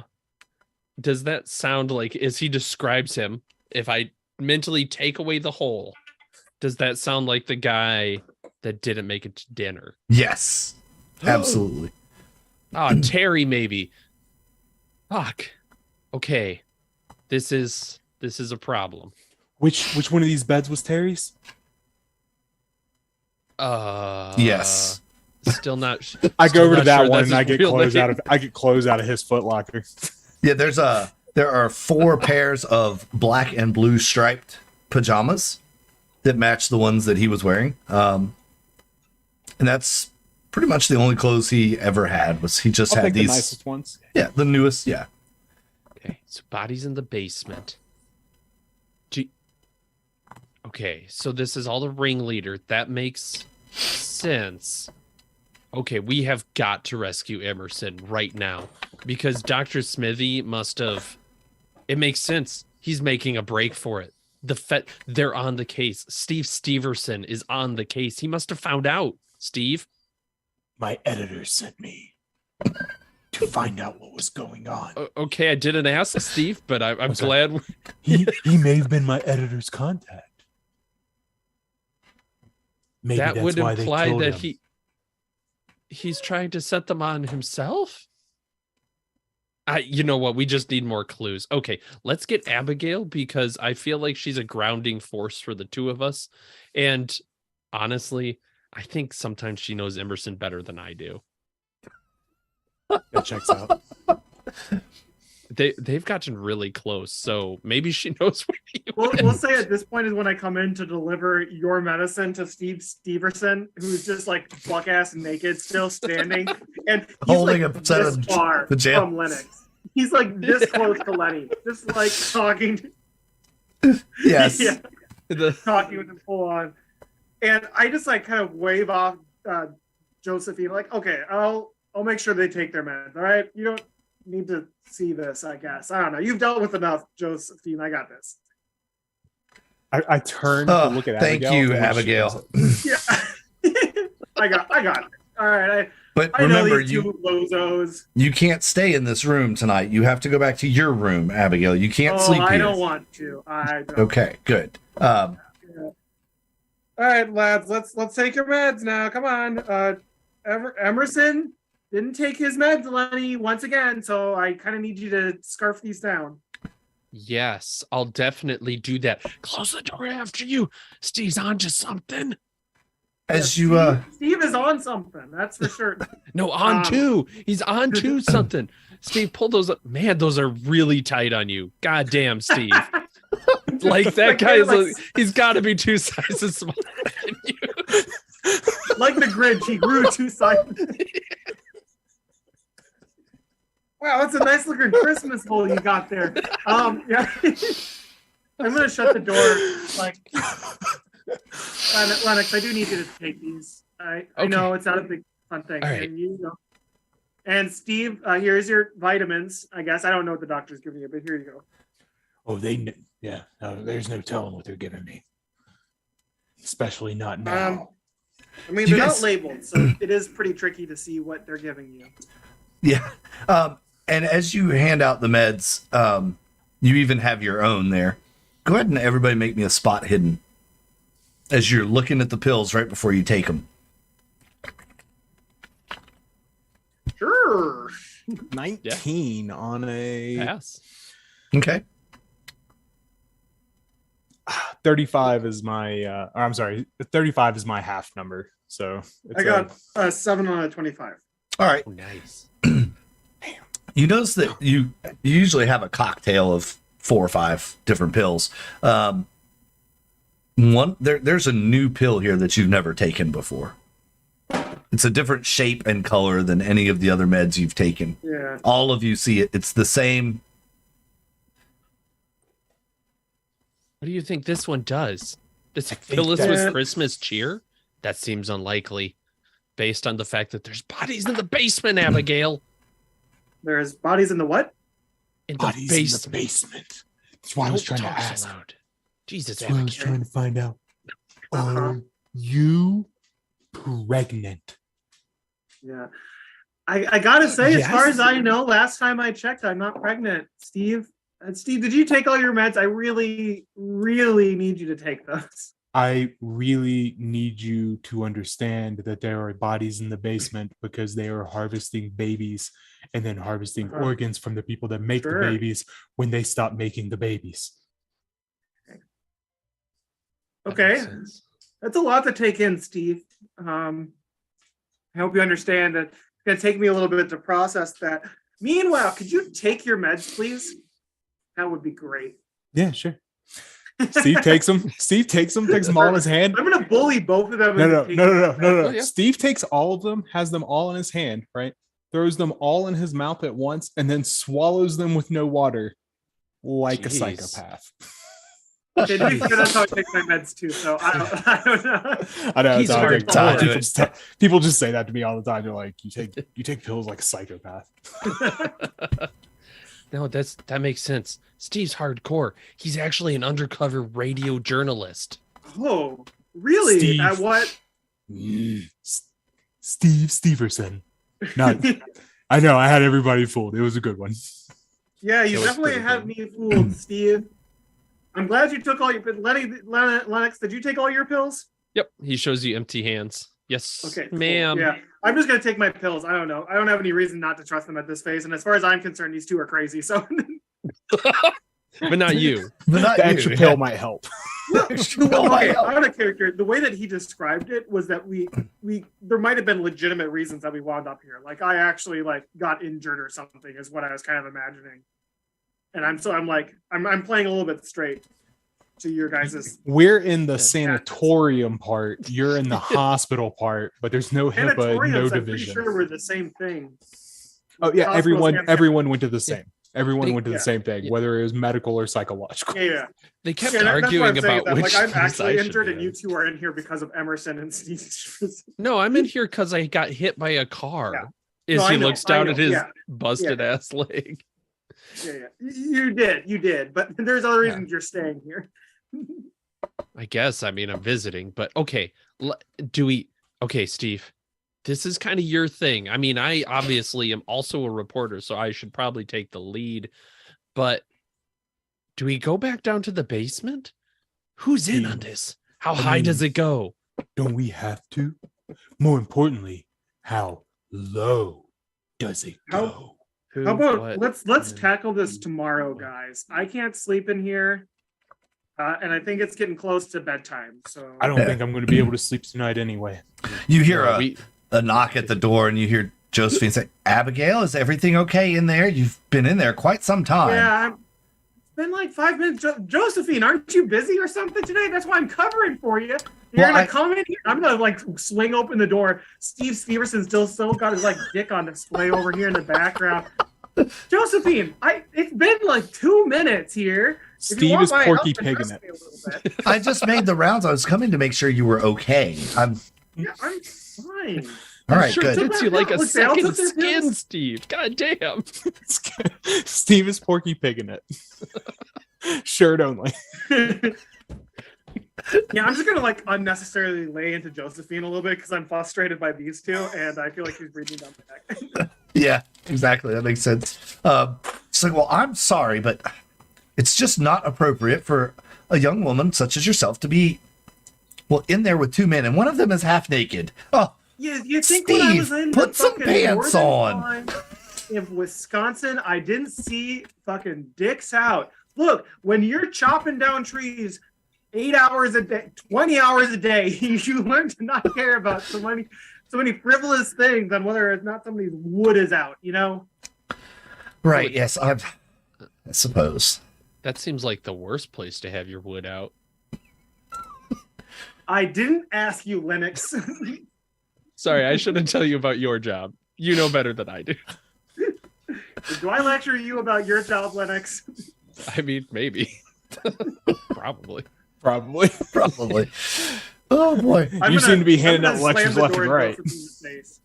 All right. Steve, put on pants, okay? I know you have to like squirm into them. I don't care, but put something All right. on, please. I'll go put on my pants, Okay. but I'm keeping this guy's like super small yeah. top. Makes I you feel look totally jacked. ripped. I Yeah. feel buff as hell. Yeah, you do. I'm like, oh my god, it's like I put in 2 more months in the gym just by changing shirts. Rip. Rip. All right, cool. Yes, it is about bedtime, as a matter of fact, and Josephine starts making the rounds, and you hear the front door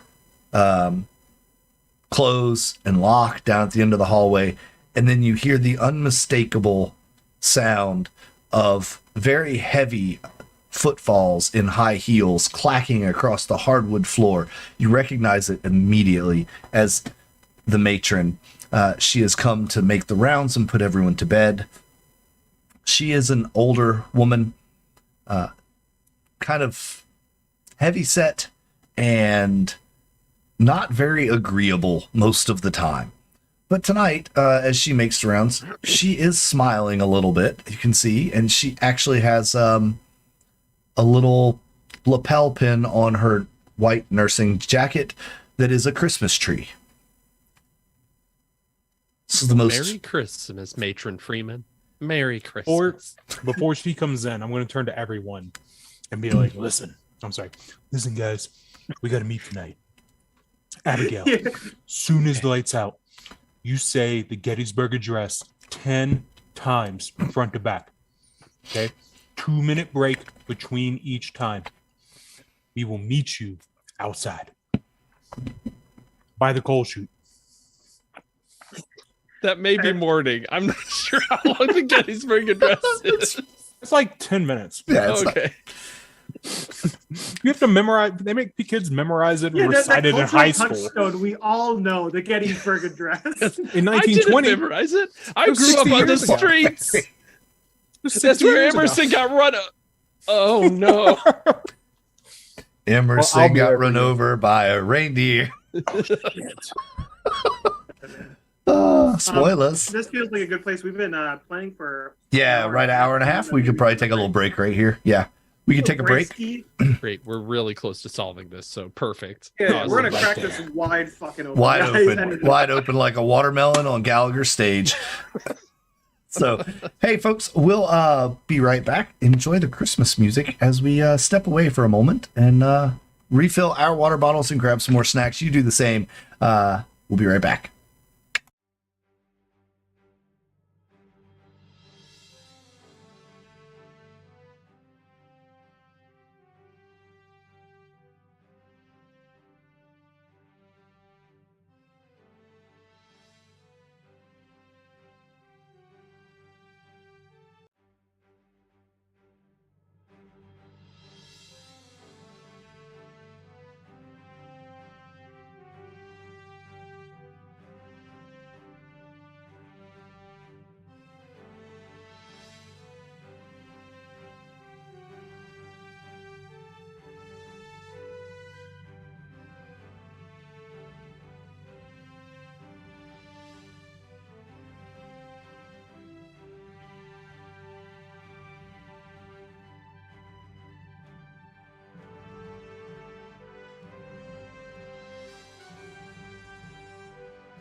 And we're back live with you here from the sanatorium. It's Christmas time, everybody. Thanks for tuning in and sticking with us. Yeah, I'm going to throw it back to Steve here in just a minute. But first, I'd like to introduce you to the matron, Pat Freeman. Also, she is the fairly new here. She was brought on board when the new board of for the hospital was kind of came in. Took over here. She's been here less than 6 months, but she's made a big mark on the staff and all the long-term patients here already. You know that discipline and obedience are her guiding principles. She hardly ever smiles, and her long gray hair is always tied in the same knot. She has a big, bulky, intimidating physique, and you've seen her take down patients when they get disobedient or unruly. She doesn't need Dave's help. Like, she will just do it. So, you know, when she comes on the ward, it's business time. You guys know you got to do the right thing and do what she says, or you're going to feel her wrath.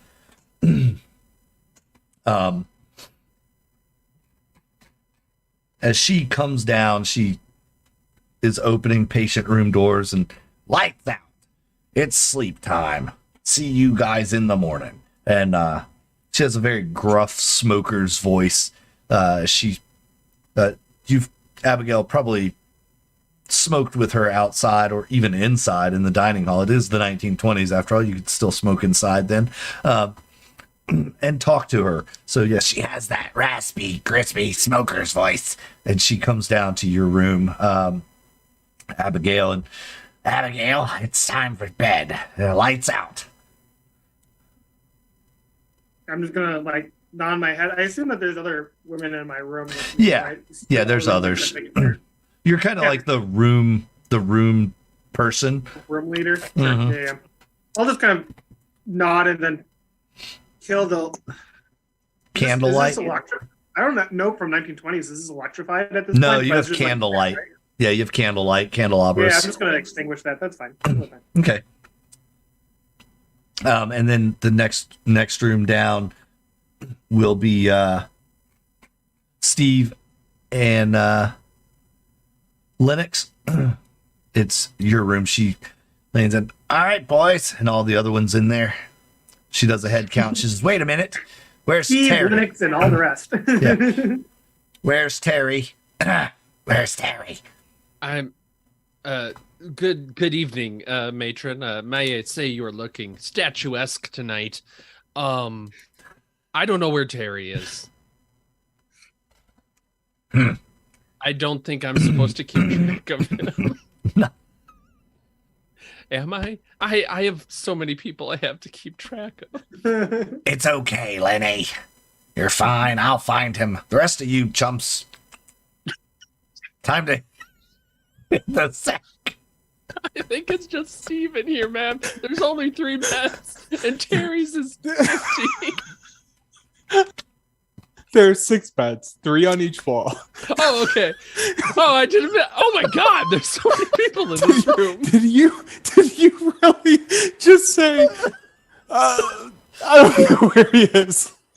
Like that was. She asked you where he was, and and everyone in here, you went. I don't know where he is. Yeah. I couldn't possibly know, ma'am. Oh my gosh. Killing me. All right, so Yeah. I know where Terry is, but I'm not going to tell her that he is. Nudge. Oh wait, real quick. Does she look pregnant? She looks like she's past her prime for that. All right, so could I use psychology to kind of get a read on her in relation to us, the patients? Like, is she sincere in her duties, or is she doing this, like, what's her level of burnout, I guess is the question. Oh, okay. I see what you're going for. Yeah, I'll give you a roll. Shoot. Heck yeah. I need to see what her I'm not level hopeful, burnout is but here. it just seems like the most logical. All right, 39 on a 40. Nice. So I snuck it in. Yeah, how like is she? You know, we use the term matron, like that's her title, but is she like? Does she have like still have like that sense of empathy and trying to provide for the patients, or is she just kind of burnt out and checking the box? You can tell that she is doing her duty. This is her job, and she is going to do it because this is what she was hired to do. That is kind of the sense you get from her. All right, yeah. Well, I don't know where Terry is either. Since we're all declaring. How about you three on that wall over there? They all took their pills. He's already they're all asleep. All right. So I'll find him. Yeah.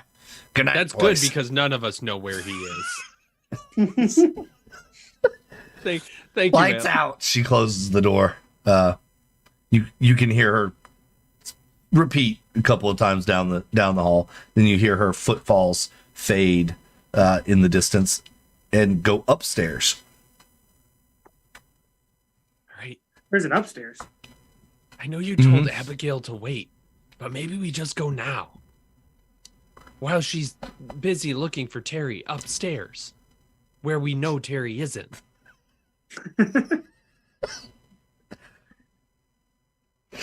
I think if you guys open the door, like Abigail's just like out there already. Oh, like, Jesus. She's like so used to your shenanigans that she's just like there already. Oh, we can't hear you, Steve. Uh-oh. We lost Steve's audio. Oh no, she's monologuing without Steve, us. I know. Okay. You're supposed to be So- quiet, but that's too quiet. So she went upstairs. We know that he's in the basement. Yeah. Right. Let's go, and we'll talk Right. about the plan on the way. So Okay. on the way,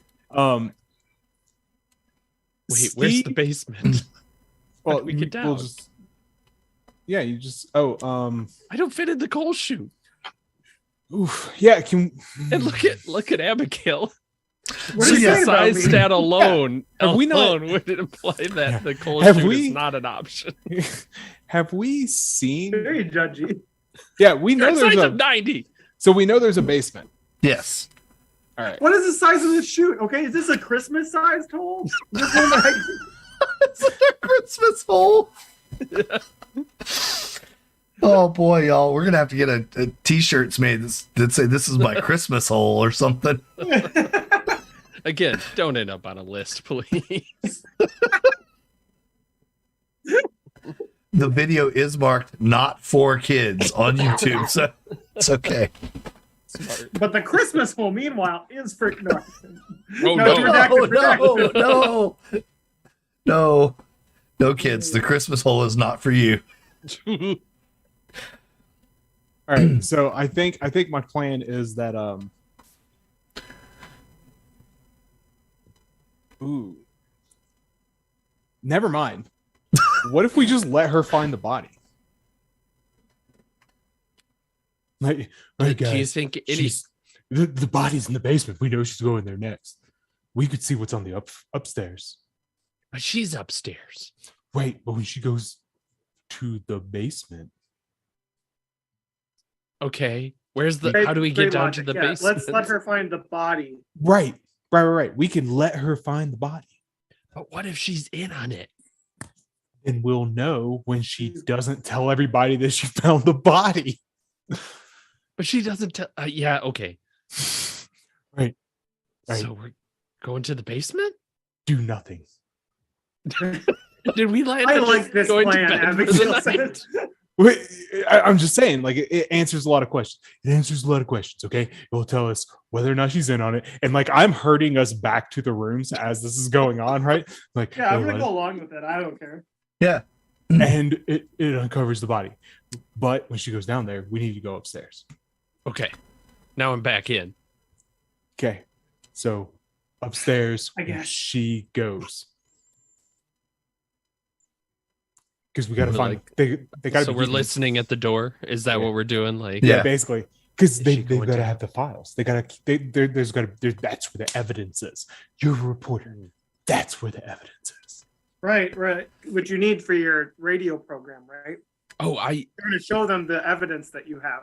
On the Uh, radio yeah. Right. To be fair, you really don't need evidence for radio programs, Abigail. You should know that. The newspapers do need evidence, though, so I'll take some of that, please.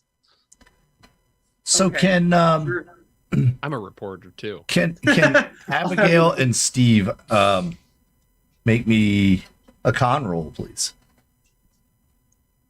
Ooh,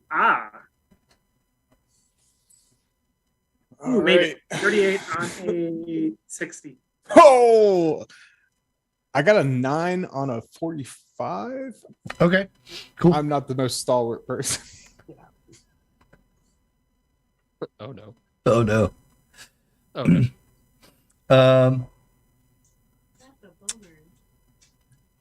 Who just said that's a bummer?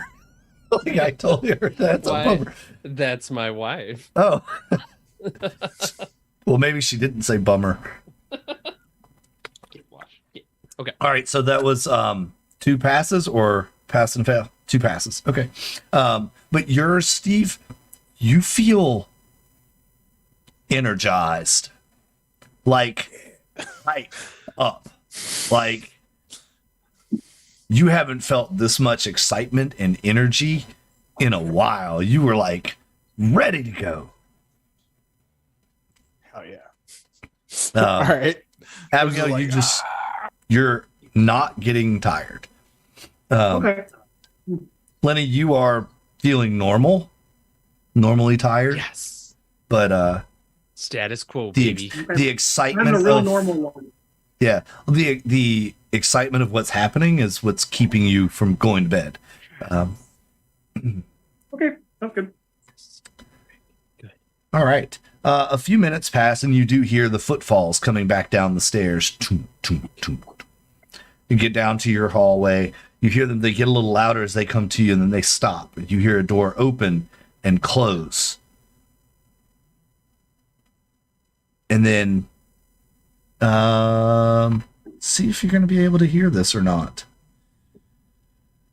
Listen? Maybe. Yeah, we have a Yeah, listen. go ahead and roll There. your listens. It's going to be, yeah, roll your Oh, listens. because I did crack, should I take a penalty?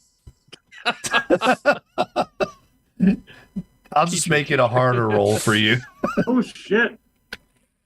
I got a 2 on a 20. Oh, Oh, Oh, damn. I got a Boom. 76 on a 75.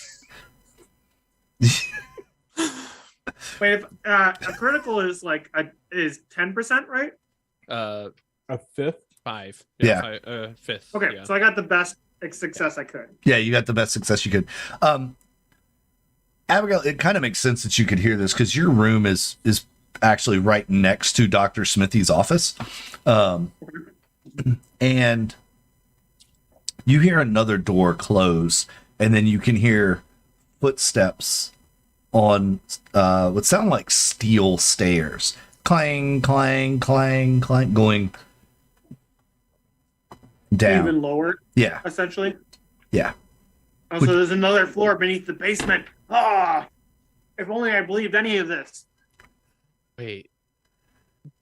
I don't want to tell you, Abigail, did you just say there's another floor beneath the basement? And we're on the ground floor right now? That's what it right? sounded like, anyways. Yeah, they just a set of stairs going down. Where Yeah. they went, you don't know, but they definitely sound Abigail, like they were I going think down. those just go to the basement. We're not in the basement yet. Let's just go downstairs, okay, guys? Let's. You guys wanted to go investigate. I'm down to go investigate. Let's go do that. Hey, no, lead the way. Let's go. Okay, You said so we are downstairs, right? following the matron. Yeah. that's Yeah. Wait, are we going upstairs or down? Like he's spinning on a crutch. It's like, okay, we're going up. No, we're going down. Up. No, you said Which follow way her. are we going, Are- guys? you just said you wanted to follow her. No, you're right. Let's go upstairs. And then I'm gonna like wheel them around. I guess we're going upstairs. Yeah, All right. that's what we're All doing. right. Stairs. My new greatest enemy. All I have right. like a big size. I can just carry this man up the stairs. Yeah. That's true. You could just kind of My size is 90. I can just pick him up and carry him up the stairs. Yeah, that makes sense. All right. Heading upstairs, there is a hallway. It's a mirror layout of the room, of the floor below you. That's the wing that you're on.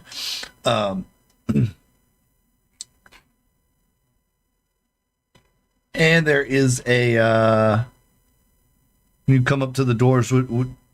Which order do you want to go into them? All right. Do we know what's on this floor? I guess ever? that I'm gonna Like, go first because otherwise these hooligans are gonna do something fucking stupid. What? Well, you at least put me down first. I'll put you down in front and then I'm gonna go in. All right. You got it. Awesome. You head into the first door there, and this is a library.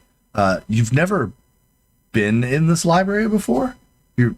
Patients aren't allowed on the second floor. We're also not allowed in the basement. You know, And it's you're all also- rules. yeah. We get it. Yeah, not allowed in the basement, not allowed on the second floor. But there is a library here. You open the door, it smells of old books and the lingering fragrance of different scents of people, and this is a good tune. Blues. And is it pretty dusty in here or No, it's not. There is a smell of lingering ash from the open fireplace here, as well as the fresh scent of a Christmas tree. does this like lead to anywhere else or is it just the library? Just the library.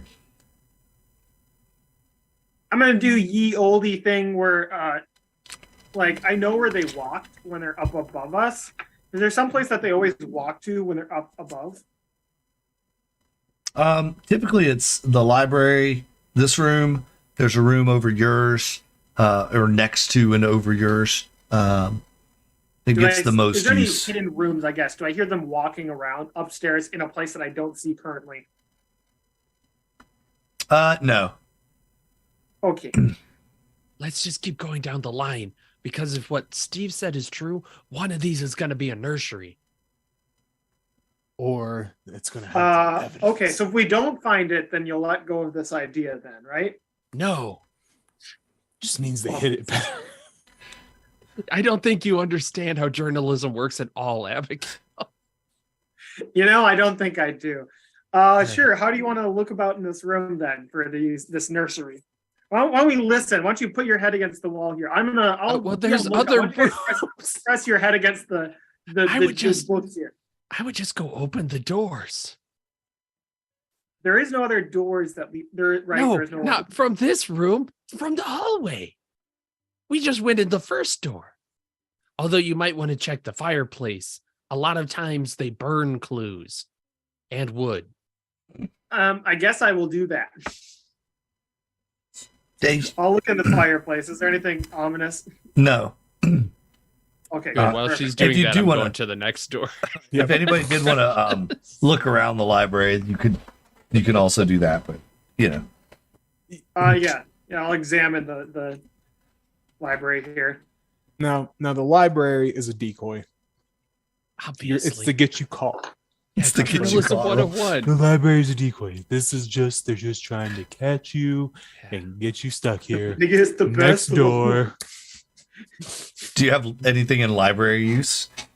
Yeah, Ooh, that's a great question. I doubt it. Yeah, actually, Steve, I did spend a month locked in a library once. So I'm why actually don't you pretty good get at this. Because mine is not great. It's the regular 20. So Okay, fine. I'll come back and look. A regular pass. Regular Yes. pass. This is a library, and I can use it. And you're actually a fairly intelligent person, so you would know that when you want it. when you want to be. Despite being a newspaper article or a journalist. You find a book, hippocrams. In the library, you find a book. I am pretty smart. That's what a regular success gets you. How No. about this? By the Emperor, I have found it. The book is titled Hippocrates, the Unknown Brother of Hippocrates. Hippograms, the what of The unknown brother? Unknown brother of Hippocrates. Oh, yes, of course. Hippocrates. Hippocrates, whatever. However, I've Oh, heard of okay, telegrams, okay. but hippograms? That doesn't make sense. This makes a lot more sense now. That was nonsense to me otherwise. Yeah. I was definitely looking at that as like, what's a hippogram? Huh? How do you even get a letter? I mean, it could be a big letter. Okay, guys, I found a book. This reeks of clues. However, I don't know what it's a clue for, but Why don't you try reading it? He's kind of, oh, this is a clue, baby.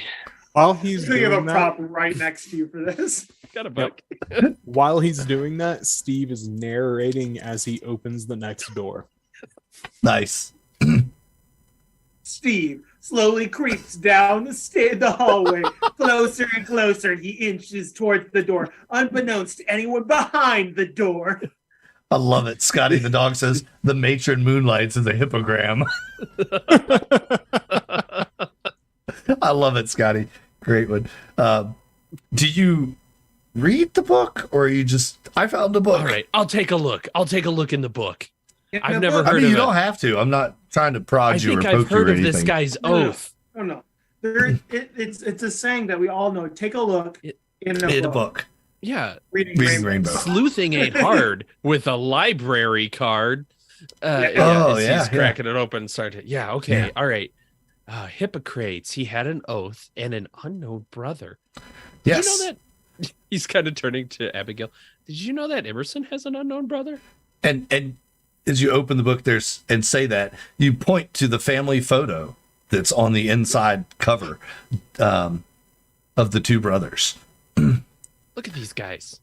And beneath there is a passage written. It says the author here explains that Hippocrates was obsessive of the existence of alien monsters. Ridiculous. He claimed that monsters that haven't their origin from Earth like to settle where there is easy to get food so they can grow fast. Places the monsters like to settle are where humans are weak, such as in a hospital environment. Well, that's where we are. Abigail. Hey, doesn't that look this- like Emerson? I'm gonna say and point to one of the brothers. Well, I guess if you squint. Are you sure that Emerson isn't related to these brothers? Maybe Emerson's the Oh last my brother. God. So these, when we're saying like they're two brothers, these are like Hippocrates, like these are statues of these old guys, right? Not like Dr. Smithy or something. Yeah, these are pictures of the actual. Yeah, Okay. That's interesting. Well, this fits in. Of course. I think Steve's got it all wrong, Abigail. I think he's got it No. way off. I think Right. they're making the babies to feed this thing. Okay. I'm gonna like look at all the other random books that don't involve feeding on humans and just kind of like, there's a book on treating patients with tuberculosis. oh no, this is just me like scanning the books and like he managed to find the one people eating book and I'm like, okay, sure, I guess. Yeah, but come on. This book does not no clues. This is no clues, and it's like mental illness and imaginary friends. It's like there's nothing in this. He just kind of Right. throws it. And then there's the throws it on the fire. the It just physician's might as desk. well be blank.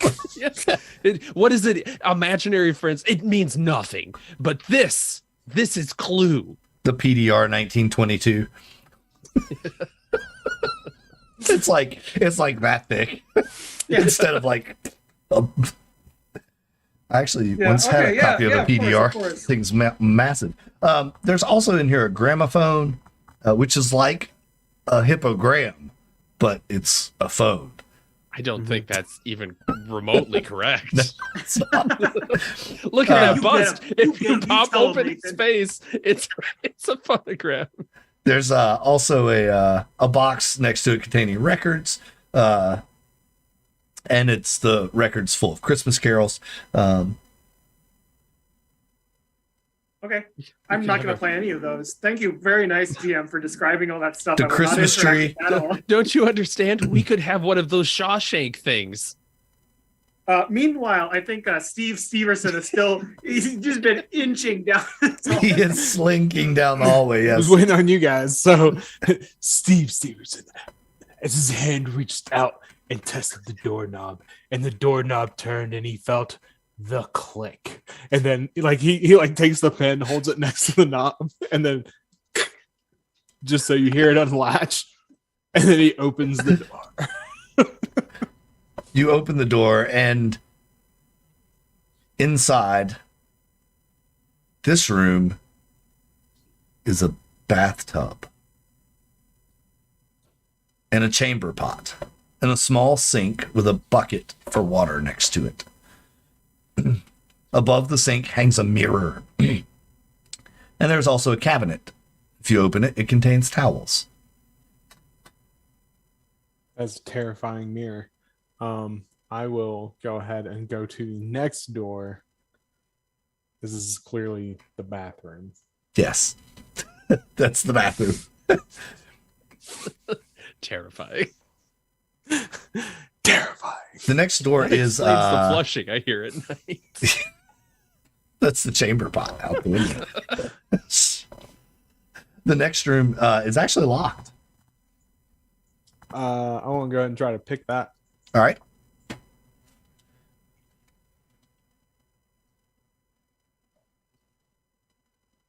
Nice. Yeah, you pick it pretty easily, actually, and it lock springs open. You open the door, and this is a storage pantry of snacks, food, cans of peanut butter, blocks of cheese in paper wrapping. It's like the dry goods snack pantry. Okay. Moving down the hall. All right, moving down the hall. The next room you come to is also locked. No, 55. It's a good lock. The damn good luck. All right, so Yeah, I want to listen. Like, oh, I'm sorry. How many more doors were there? let's see. You did the library. The first 3 doors. So there would be 1, 2, 3. There's 2 more doors down the end here, and then 2 across the hall. All right, I want to do the 2 across the hall. Because this is probably just a series of closets and cabinets. Let's check the 2 on the other side. All right. The first one you come to, and at some point, I'm sure Lenny and Abigail will pop out down the hallway some point here as you're crossing the hall and opening door number 1. It's not locked. You open it up, and there's a single bed, a small desk, a writing chair, a writing desk and a chair. Sorry, not a writing chair, a writing desk and a chair. And there's a window with curtains on it, overlooking the courtyard here. Is there anything else? Anything in this room that would indicate who lives in it? You could look on the desk, kind of look over the desk and Yeah, see. I There's just some. want to look around and figure out whose room this is. Yeah, Or if is this like a guest room? this looks like it's Josephine's room. Okay.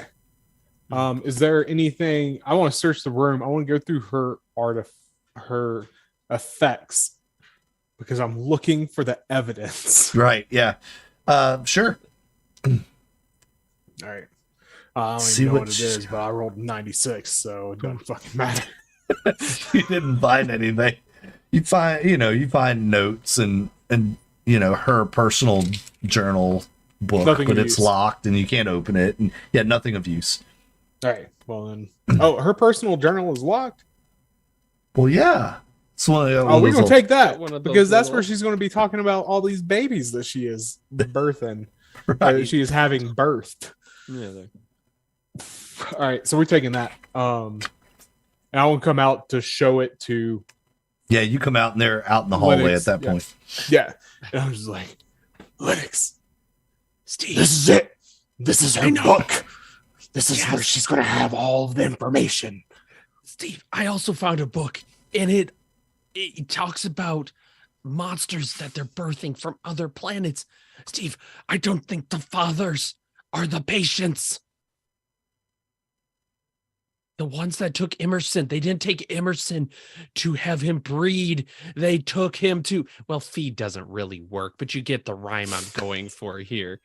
Okay, guys, let's go downstairs. We check this No, place out. no. Found some books. What's But what was in there's these? one more. Is he's going to one more door. wait? Whose book is this? This is Josephine's. This is going to Don't, don't do Oh that my shit, God. Josephine. Open it up. Josephine's Just a open nice it. Just woman. look at it. Just No, open it. don't- Just open it. Wait, Look, wait. she's been having a lot of fights with her husband, and I don't really think that that's privy to you guys. Well, I Just mean, put her book back, okay? Be nice to there's- Josephine. Okay, wait. You found this in Josephine's room. It is night. Last time I checked. Why is Josephine not in her room?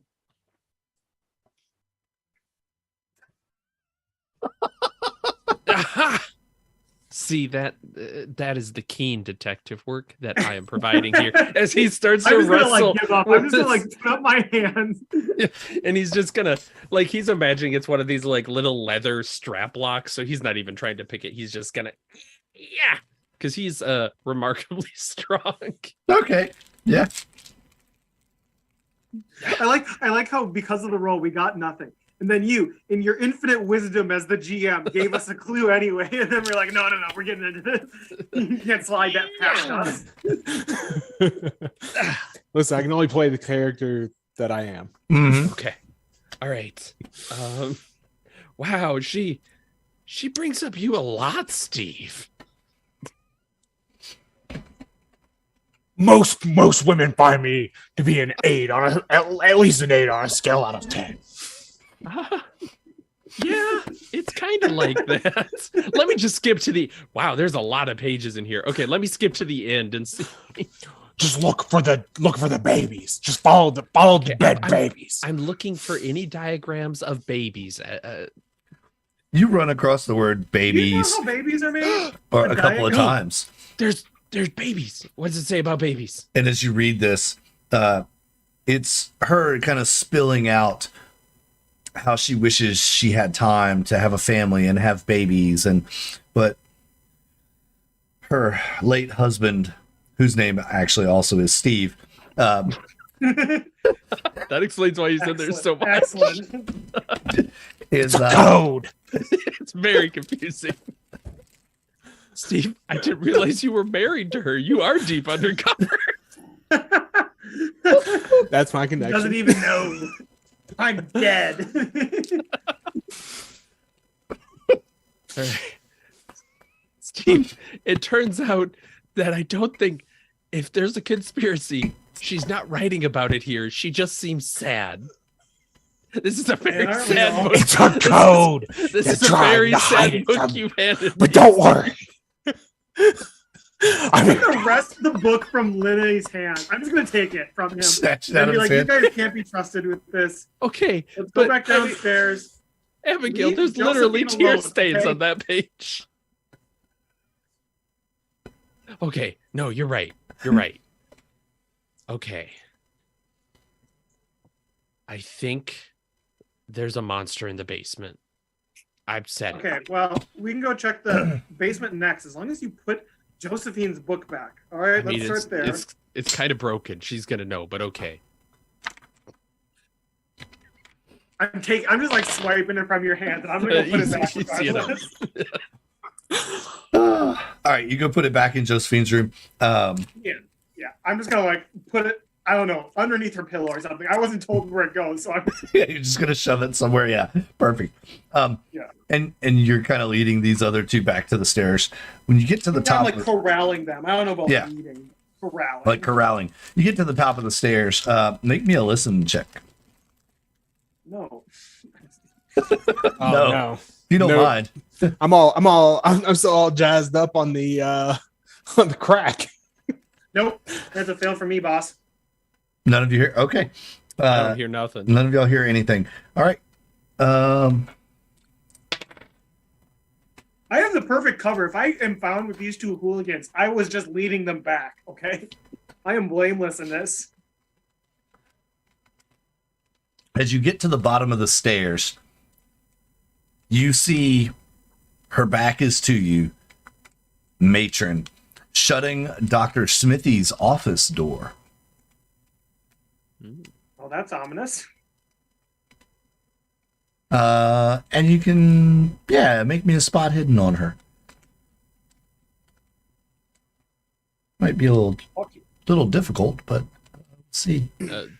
Very difficult, some might say. In fact, a failure, some might say.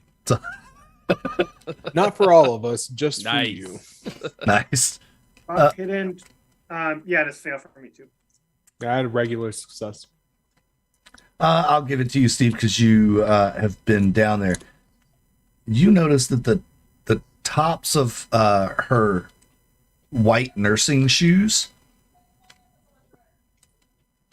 excuse me, the tops of her white nursing shoes are gray. Look like they have coal dust on them. You would know, because. And she locks the door and starts to turn around to head down to the patient rooms.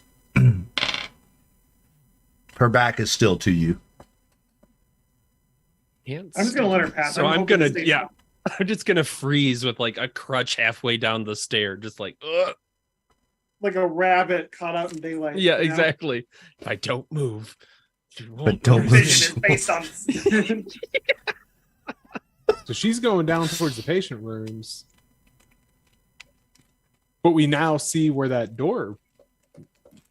We found the basement. Okay. That all checks out because I'm sure he's in on it. He is the doctor. Maybe he didn't even take Christmas off. That bastard lied to us about the fucking Abigail, show. Abigail, because there's a war going on. not That's yet. why I I don't start every think. day with my brain force pills. Nice. But yeah, I guess I'm just like waiting for her to pass because I want to go back to my room. But these two hooligans, I'm pretty sure, are going to go gallivanting downstairs and I have to follow them. Yeah, she's Well, walking that's towards your exactly- room, actually. Yeah, you got it. And your room is the first one that she comes to, Abigail, and you see her put the key in the door lock and turn it, and she turns the handle and she kind of sticks her head in. Did any of you like fluff your beds or anything to make it look like you were still asleep? Of course not. I find that very doubtful. Sir, I am fighting mummies. Okay.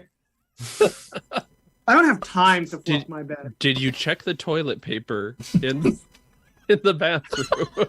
I don't even have time to replace the TP when I use it. Yeah. My God, this is Mummy Brand. I knew it.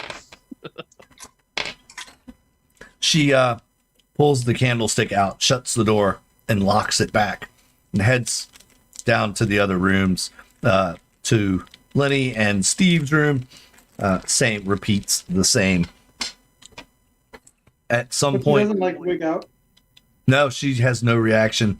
Are you all gonna try to make it to the doctor's office, or? I don't think there's a chance in hell that I make it there in time. I follow whatever they're doing. I'm like playing a little bit of the straight lace, but whatever shenanigans they get up into, I'm like, okay, fine, I have to follow along. I agree, Steve. We got to get in that room. But It's if I try to literally make a break for it, I will die. so it's room G, and you're in at the base of the stairs there. So it's right across the hall. So tempting. And Oh, she's gonna come right by us. She's gonna at come a back. room A1 is where Okay. she is. so she's got candlelight. So it's Uh-huh. not like it ain't like we're sneaking under fluorescence, right? You're right. We just gotta hurry We can across do this. and go Yep. in. Okay. Yeah, I guess So- that's what we're Let's do doing. it. Yeah. So hold on a second. Oh Lord. Is anyone good at picking locks? Because I've just been lucking out. Picking locks. Yeah. No. I don't think that they said that she locked. I don't think she locked the door. Did you say that she locked? Yeah. The door? Okay. Yeah. Well, She then, shut yeah, the door and locked it back. Okay. I have a bunch So- of luck I could burn though. I mean, Burn it. Is there Well, I there think one I- key that she's using for this, or are there like multiple keys? There's multiple keys on a key ring. You see her kind of. You've seen her. Steve, Yes. I haven't told you this, but Emerson taught me to steal things really well. And I haven't been taking my pills this whole time because I fake taking them with some up close magic. So what I'm proposing is that I bamboozle her with a jaunty lie and steal the office key The from her. Declaration of Independence. except she's got to use that key to let you. Sorry. It's a Except she's different got to key. use the key to let you in the room. Ah, that's a good point. Right. I'm We'll call pretty that sure she'll Plan know B. this. All right. We'll play it by I'll- ear. I'll I just- think I can bamboozle. Okay, I'll just pick it. I got a 27 on a What? 20. I'll burn the 7. So basically, like Steve. Oh, where's the luck? There it is. All right. So Steve runs across the or sneaks across, doesn't run. He sneaks Run. across the hall. Just flat out books Just it across. Flat goes. Sorry, I was doing math and it was messing me up. No, all good. All right, so he Steve like looks over as he's just like, because he's kind of a gangly lad. He just kind of gets over there and pops the lock, opens the door, and is just like, come on. Yeah, crutch yeah. Crutching it. Wow. Her head is in the room, so she's. Y'all time this just right where she opens the door and Steve like slides across the floor, picks the lock, opens the door. Here comes Tiny Tim. I mean Linux. Thank God they fixed the floors. There's actually a long carpet right here that you can. Slide. Hell yeah. And then I And just exasperatedly follow behind them. you're doing one of those. "Ah, I can't believe we're doing this shit. It's some Three Stooges shit going on right now. Yep. It's 2.5 stooges. All right, I'm only half a stooge. You're in the At best. doctor's office. Yes. You've been in here before with the lights, in daylight. The only light source is from the full moon outside coming through the small gap in the curtains now. You can see that there's the desk, the chair, the big cabinet on the opposite wall, and something you haven't really ever paid attention to in this office before, the two statues that are the busts that are sitting in this room. Wait, are they the busts of Hippogram and what's his face? Hippopotamuses? Yeah, hippopotamuses. The I don't have the book right. Hippobrothers. I think It's really tough to read the book in this light. Let me get in the moonlight again. It's It's the hippopotamus. Yeah. Yes.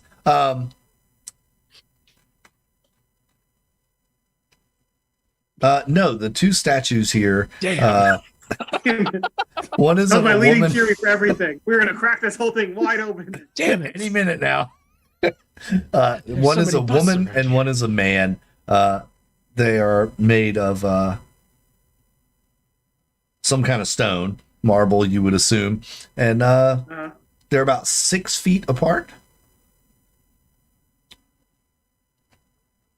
That Go is, Jimmy the that Lock. is actually the distance you should stand apart to not get tuberculosis. I wish I'd done that. They've been teaching us distances by using. By tuberculosis. Okay. All right. So, Abigail, did you say you heard stairs in this room? That is what I heard. Okay. That must be the door to the statues. basement. Just go touch the statues. Okay. I don't actually. He stands on one leg, and he was reaching out. He couldn't touch both of them, but then he raises his crutches, and he can touch both. Yes. Excellent. Yes. Feel What am I supposed to do, Abigail? God, You're figuring it out. Okay. We're This is your feeling it riddle, out. not mine. As I'm you're just here to make sure you don't get into trouble. as all your eyes adjust to the darkness of this room, you do see that there's a oil lamp on the desk. There's also a little candelabra in here, and you would assume there'd have to be matches around here somewhere. What's the floor look like? That is there carpet? What's the floor Is there- situation? Yeah. What are we looking Yeah, at? you've got carpeted floor in here. All right. Now we can be clever about this, or we can rip out the carpets until we find the stairs. Steve, your thoughts? Steve Steverson, first man in the room. What did you do? All right. We killed him. He died. All right. Okay, so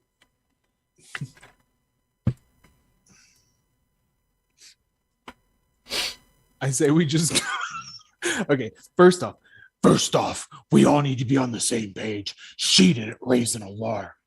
That means she's in on the conspiracy. Okay, so Yeah. Yeah. You really that makes can't sense. deny that, Abigail. So we I just can't deny that. go I'm like not mad, and denying if she comes in, we'll do to her what she's planning on doing to us. it. Impregnate her? I'm No. not down for that, no Steve. killing us because they're feeding. Remember the aliens? Oh, Steve, right. I'm having a hard time following. Are they trying to impregnate us, or are they? No, trying to no longer. No. Because I'm sorry.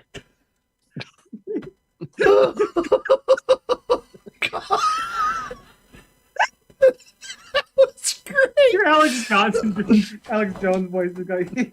Oh my god, that was great. All right. No. Okay. Anyway. Okay. So hold on. Like I was there. Gotta go slow. Okay. So We are sneaking. It is okay to whisper. so if all right. So basically, oh my god, you're killing me. Okay. So what we need to do, or my whole thinking hits, she's. Oh God! Stop hitting the desk. I literally thought he fell down. Stevenson falling down a series You of cannot stairs. pace in this room. That would have been hilarious. No.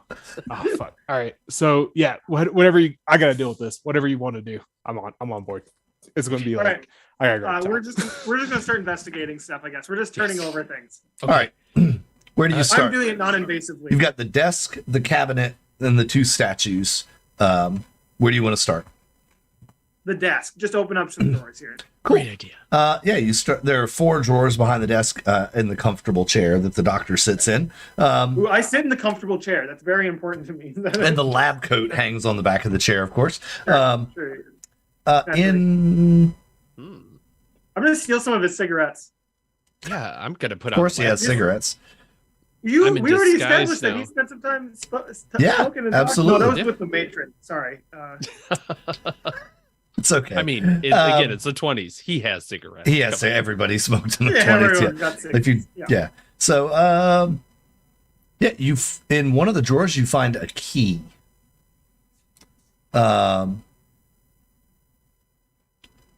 I guess I will show it to them and be like, hey, there's a key here, but this doesn't quite seem like what you're looking for. No, Your that might be it. irrefutable pregnancy information, anyways. Keep it. A key can be many things, including a key. I mean, usually it's just a key, though. Yes. Lennox, you put on the lab coat. Do you like rifle through the pockets Oh yeah, to he's search going it? Yeah. through the pockets. Cool. Yeah, yeah. All right. You get poked in the finger by a small pin. Ow! You pull it out, Recording pen. and There's just a syringe sticking out of his hand. What? No, you pull your hand out with the thing that poked you. Cocaine needles. Yes. And there feel is great. there is a small like lapel pin Ooh. or the sort. It's a staff with 2 wings, and at the top are 2 snakes crawling upwards towards the top of the wand. Oh, I think I saw this in that one guy's picture. Yes, you would have. He's a follower of the, I don't remember.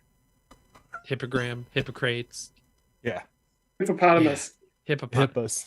I didn't see that in the book, but it The Hippocratic follows. Oath. Yeah. Or no, it's the HIPAA agreement. Yeah. Yeah, Yes. sure.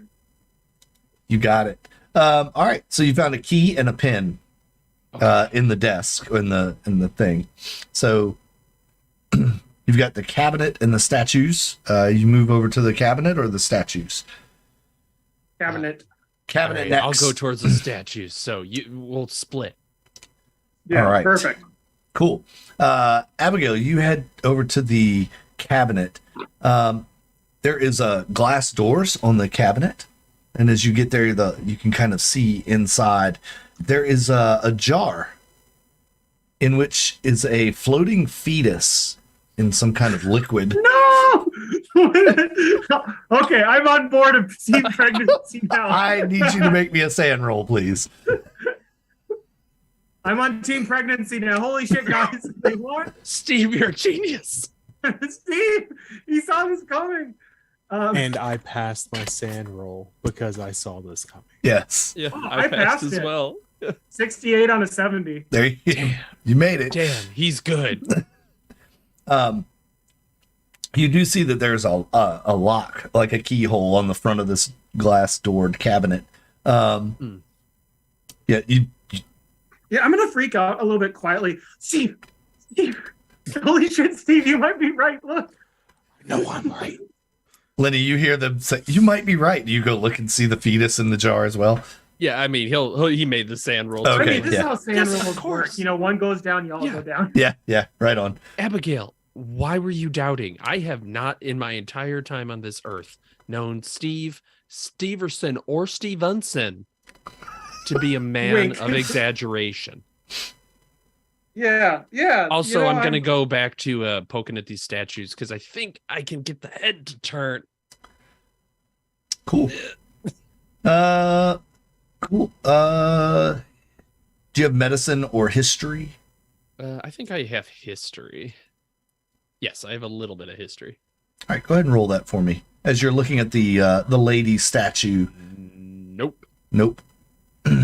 Yes. This one's definitely a female. lady. Yes. All right, and this You're required to say this must be a mon? Yes. Yes. To use the technical term. Long. With the you walk over to the other one and Wearing the lab coat. He looks very intelligent as he's looking at the statue. he's like, look at the. You could do that again if you'd like, or you could. Absolutely. He's gonna. I mean, that's even worse. Oh. Yes. Yes. But I'll give you this: you have the book from the library, so you recognize this as one of the brothers from Wait the a second. photo. It is the brother. Even when I heard that it wasn't the brother.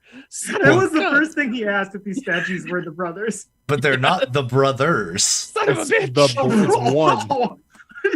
It's some quibbling shit. They're not Which- the brothers. It's just one of the brothers. I didn't Brother. recognize them apart, much like I wouldn't recognize Emerson without me. This statue is actually has a carving, and there's a necklace around that. Necklace is the exact same symbol of the pin that poked you in the hand. So this isn't the unknown brother. This is the known brother. This statue is known. Stick the key in his Christmas hole. Okay. He looks for the Christmas hole and sticks the key in it. Make me a spot hidden. Actually, I assume he's a trained journalist. He looks at that necklace and tries to put the lapel pin into it. He's seeing if there's a hole there. At a 10 under 50, baby. That is extreme. Boom! Christmas hole effect. Yeah. Extreme. Extreme Christmas hole. All right. Let's see. It's gonna turn You don't out sound not very to be excited there at about all. Yeah, yes. Aha! We just totally knocked the wind out of him there. GM enthusiasm deleted. With a low-pitched creak, a panel between the two statues begins shaking and sliding apart. A wind from the depth sweeps through, containing the coldness from the winter and the smell of the damp cellar, which blows out any candles that are lit. Did you say cellar? Or because I heard pyramid.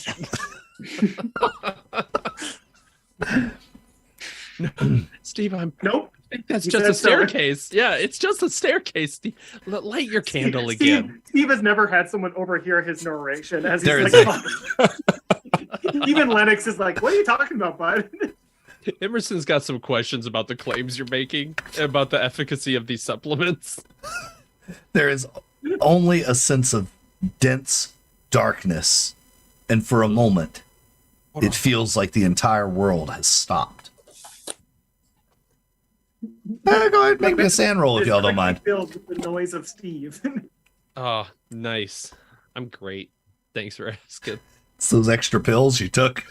By the way, was the triggering mechanism actually the The pin, yeah. yes? Yeah. So you rolled an extreme success. It actually, yeah, I'll tell you more after the game. There's, yeah. So I don't want All right, to give we're away going in. anything on stream for anybody who might want to play this at home. Linux. All right. I love the Christmas Santa faces. They're just framed by the lights. They just look like you're staring into my soul. Ho, ho, ho.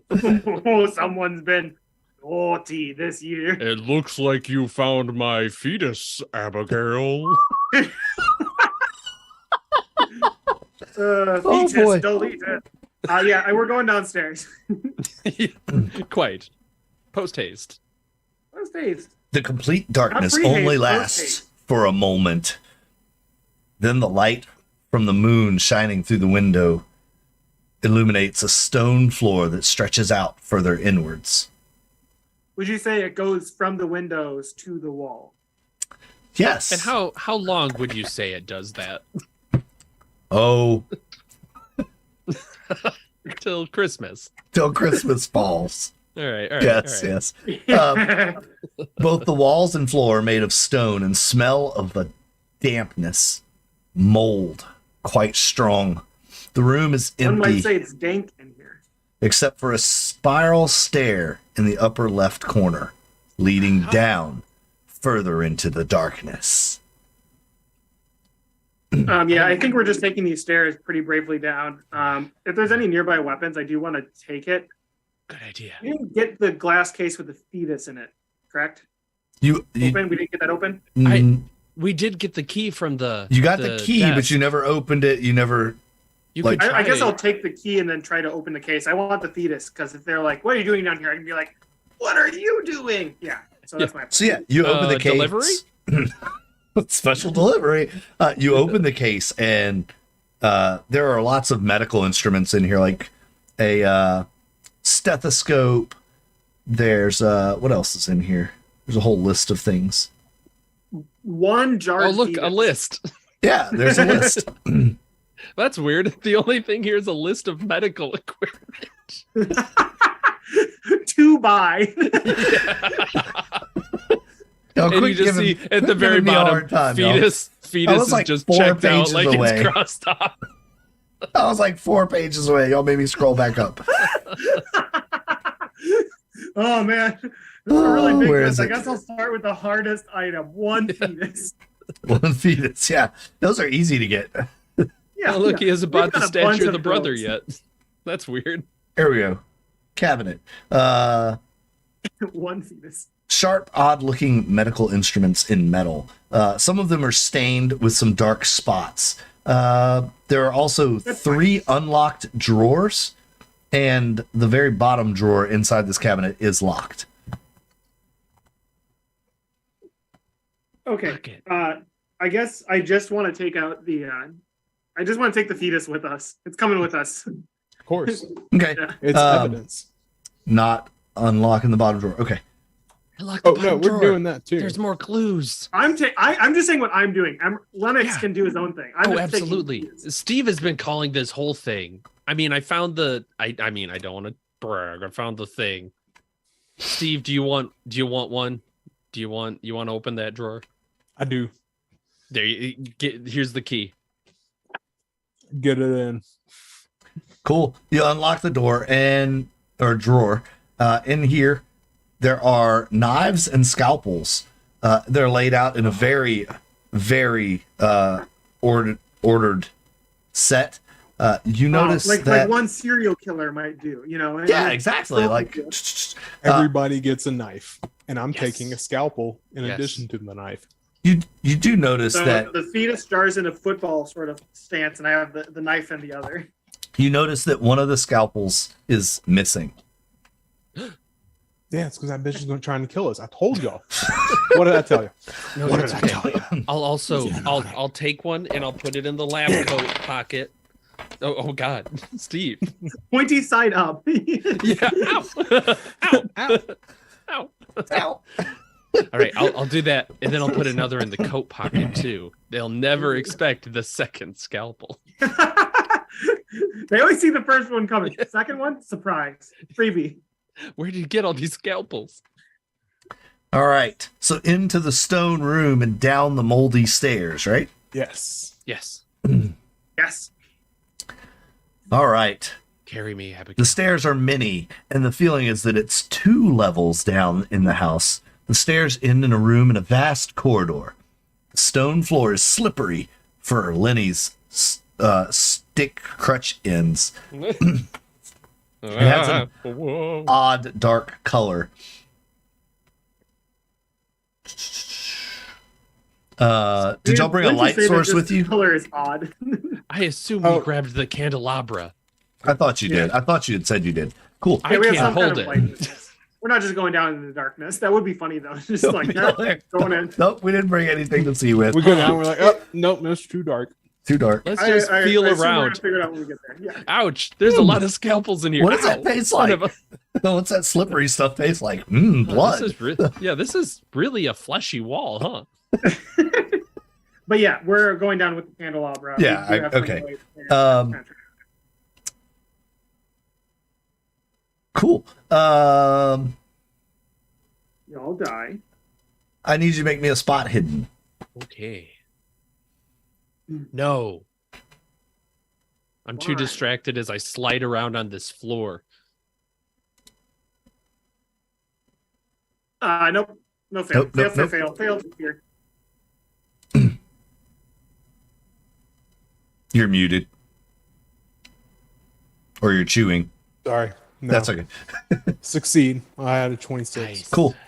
You notice that there is a small tin box over in the corner of the room.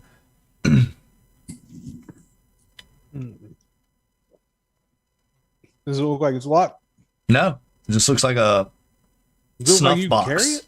Oh. Yeah, it's like a little snuff box, maybe a little bit bigger, like maybe a large snuff box, but Yeah, I'm gonna go get that. Like one would use to snuff out a life. Cool. Yeah, I'm gonna go get that. Ever since you grabbed Cool. that scalpel, Abigail, you're really I guess it was probably the fetus and the scalpel combo. You're real serious. Yeah. all right, you pick up the box. It feels like there's something inside it. All right. How does the box open? Is it latched or is it locked or? It's just a friction lid. Okay. Yeah, I'm going. What's the texture feel like on I this just got box? this free box. Yeah, cool. It's made out of lead, so no. Excellent. I want to chew on that. I'm gonna hold snack the I Or lid. definitely later. open it though. Yeah, I give it a definitely couple think you should licks. open it, You open it, and there is a bloody scalpel inside. It looks probably like the one that was missing from the drawer upstairs. Oh yeah, it's going in my other pocket.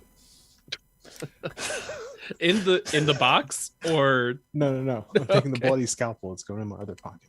And you realize too, this slippery stuff on the floor.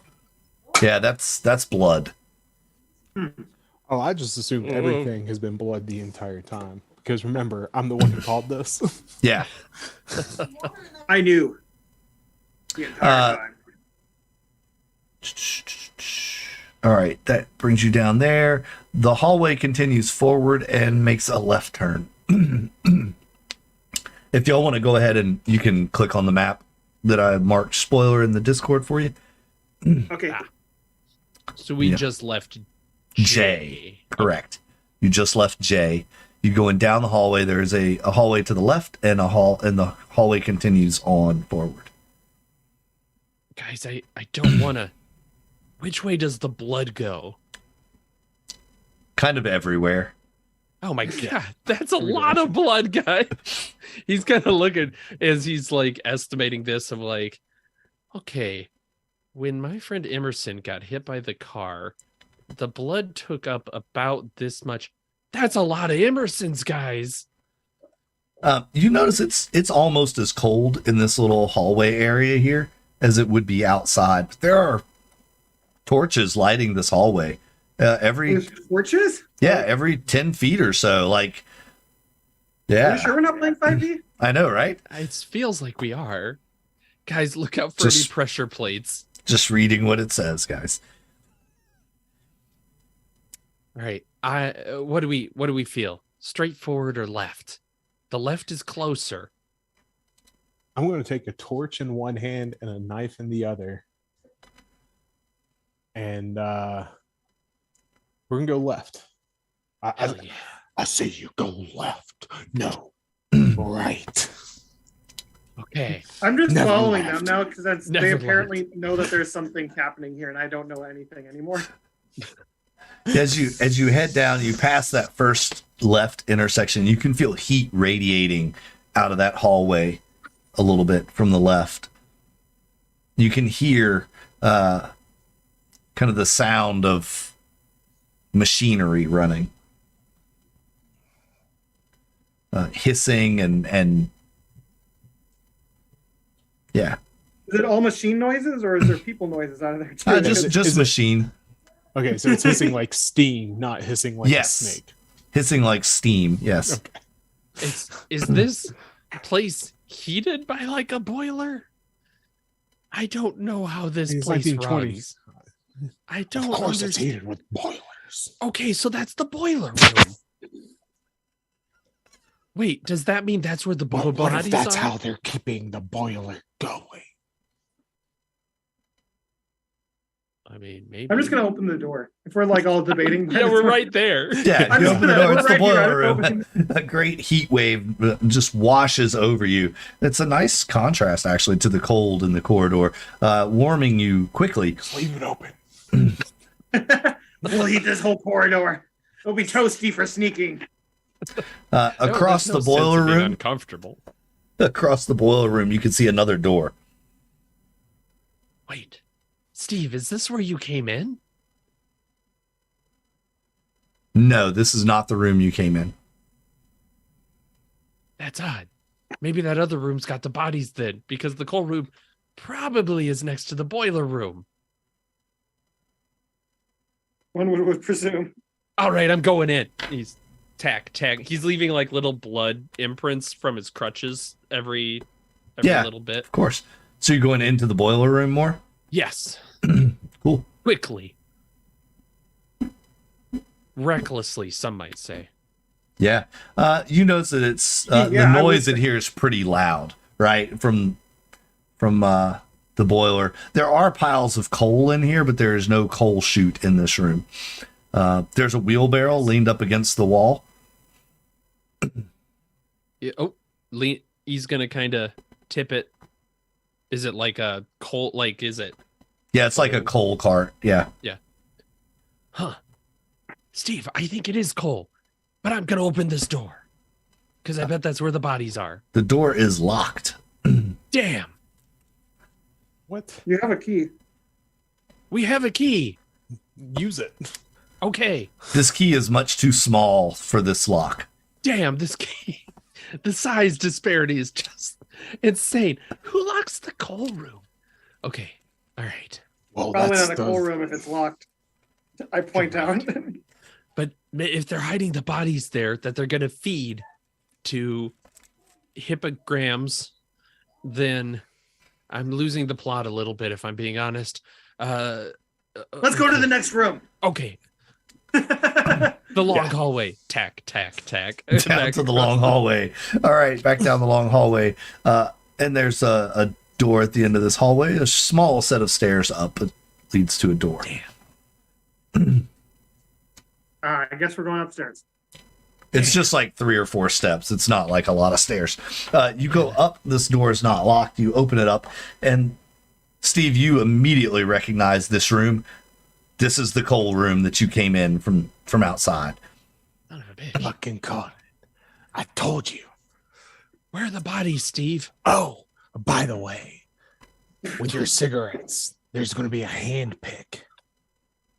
Oh, Just in upstairs and out of case. here? Yeah, not anywhere close. And the outside's probably been locked because they took to lock. No. Very useful, Steve. Thank you. And now that you have a torch and some good light in this room, Steve, you can see you missed it earlier when you were in here because there wasn't a lot of light. There's actually another door in this room that leads to another room. It's where they take the babies after they birth them. They're Steve, warm, okay, warm Steve. in here. Are you Steve, sure you're they standing- don't pickle them? Are you I guys? think our evidence shows that they You're just pickle standing really close to that coal with that fire. Yeah, you gotta Steve. carry him out. Are you guys? Is Lennox and Abigail going to look at the bodies? Yeah. Yeah. Oh, yeah. We'll give it Okay. another look-see. Yeah, you guys look them over. You get the same description that I had given earlier, but I'm going to need both of you to make those sand rolls for me, please. I apparently feel great about everything that has happened so far. I got a 45. I'm good. You're good. You're like, yep. I got an 11. This shit under checks out. 50. Holy shit, he was telling the God truth damn the it, whole It time. checked out. See, look at that. Steve, batting average, never misses. He never misses. Steve Steverson, the future of news. All right. Yeah. Holy shit, this guy does have an odd hole in him. Oh, Terry. It's a very Christmas-shaped hole in that man. It is. Terry, you were always hungry, and we joked that there was a hole you just couldn't fill, and well, now look at you. now you're fucking dead. I don't know where I was going with this. Let's open that door. We're opening up that door. Yes. Yes, we It's are. All getting right. late, 9. Let's open up that door. You open Emerson's that door. got to be in here somewhere. You open up the next door, and the smell of ashes is even stronger in this room because in the center of this room is the incinerator. I swear to God, if we open this and find a bunch of little bones, I'm going to lose my mind. Opening the incinerator. No question needed. This is an incinerator. The air is filled with the smell of ashes and burnt flesh. The incinerator is huge, and even though it's not lit, it makes quite an impression of awe and uncomfortableness. Maybe hard to tell the difference if you're afraid of this thing or just inspired by its awesomeness. The aisles around the room make it pretty easy to get around the incinerator, and there are heaps of coal in here as well, but not quite as high as the ones in the storage room. There's another wheelbarrow as well. All right, we're gonna open up that incinerator. Yeah. All right. Just go ahead and, with my torch, if I need to, just stick it in there, make sure I can see everything. Yeah, stick your torch in there. What could go wrong? Cool. Make me a spot hidden. Maybe To you should open it be up. asking yourself, what could go right? Oh, there's my phone. You're right. I'm very negative as a person. I think. I got a 35 on a 70, which is an above average success. Yes. That is a So hard you success. see it's kind of hard to make out at first, but you look at it and you're like, holy crap. You see the same winged snaked staff symbol carved into the inside of the incinerator. It almost looks like a relief carving, like it's you kind of want to touch it. I'm going to touch it. No, Steve, Steve, don't touch it. Steve, touch it. No, Steve, Abigail. No, don't you I'm gonna understand? touch it. This is Steve the thing. Steverson here. I'm Jesus. looking at what may possibly be a pre-caduceus mysticism for medicine. where the they are incinerator breeding on, us Steve? to feed us to people or feed us to monsters.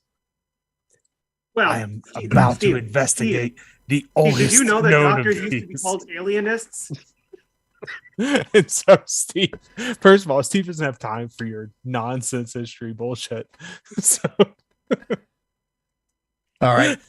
You reach in and push the button. A strange clicking sound is heard.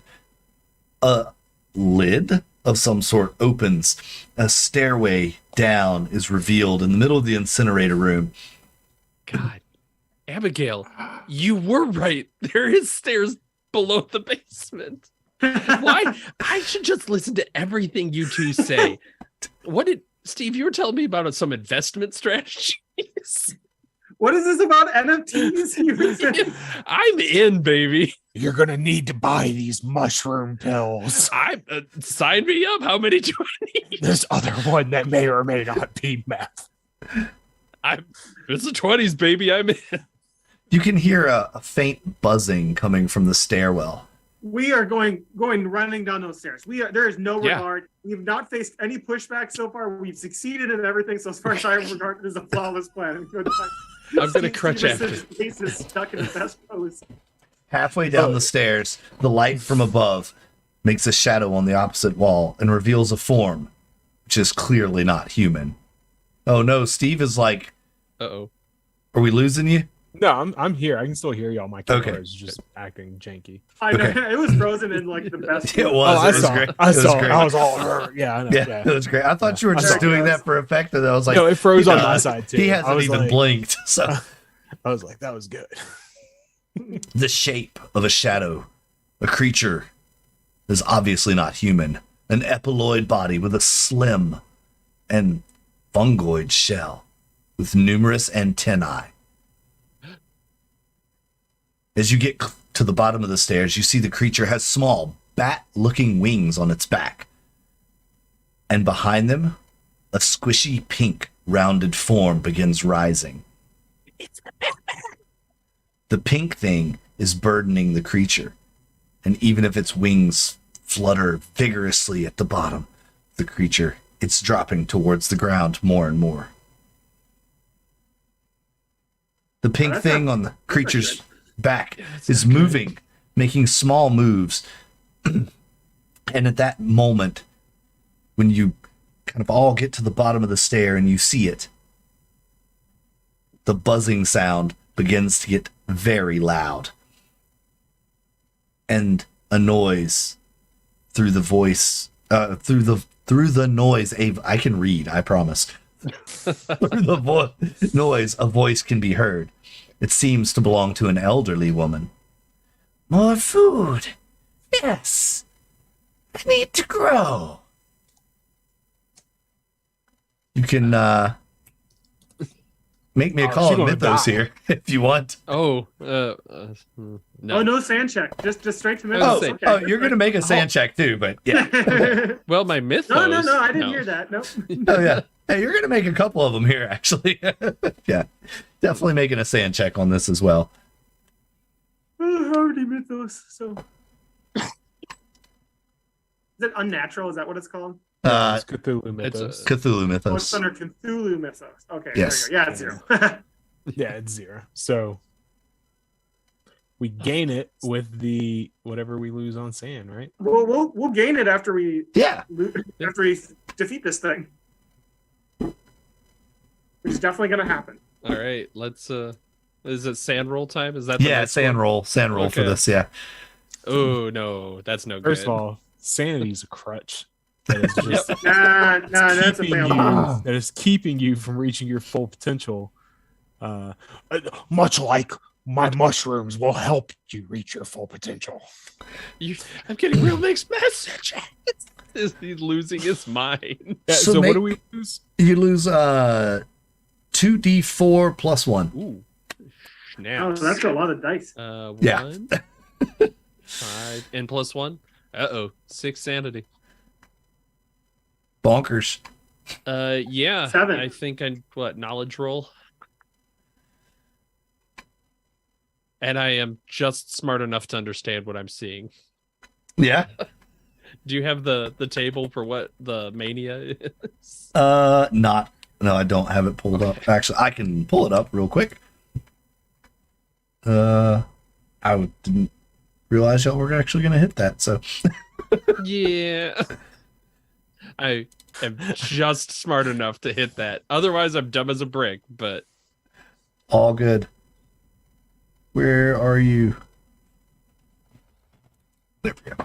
I'm dumb as a brick. I really hope it's a turn on Steve moment. I'm sorry. It's appropriate now. Yeah. Steve, your mushroom pills have led me down the path of Batman. I didn't make No, seen him before. You were always like this. I just helped you find yourself. Let's see. Okay, this is worse than the Christmas one. There. Is that it? No, that's forms of damage. Why Here, are I you can just roll one. Yeah, just roll one. Oh, wait. Mania. Bouts of Table. Madness. Mania. Let's see. Oh, there you go. Mad of Madness. Just wrote down Mania table COC. Perfect. Perfect. Choose a What number is it? between 0 and 100. Choose a number. or roll it? 63. 63. Okay, cool. That works. 36. Okay, you're gonna pop up for me here. Come on. Thank you Out for. of madness. This is madness. Oh, come on. Let's see. A bout of Peter, and madness. something happens. Oh, okay, never mind. I don't have it. Did you find it? Yeah.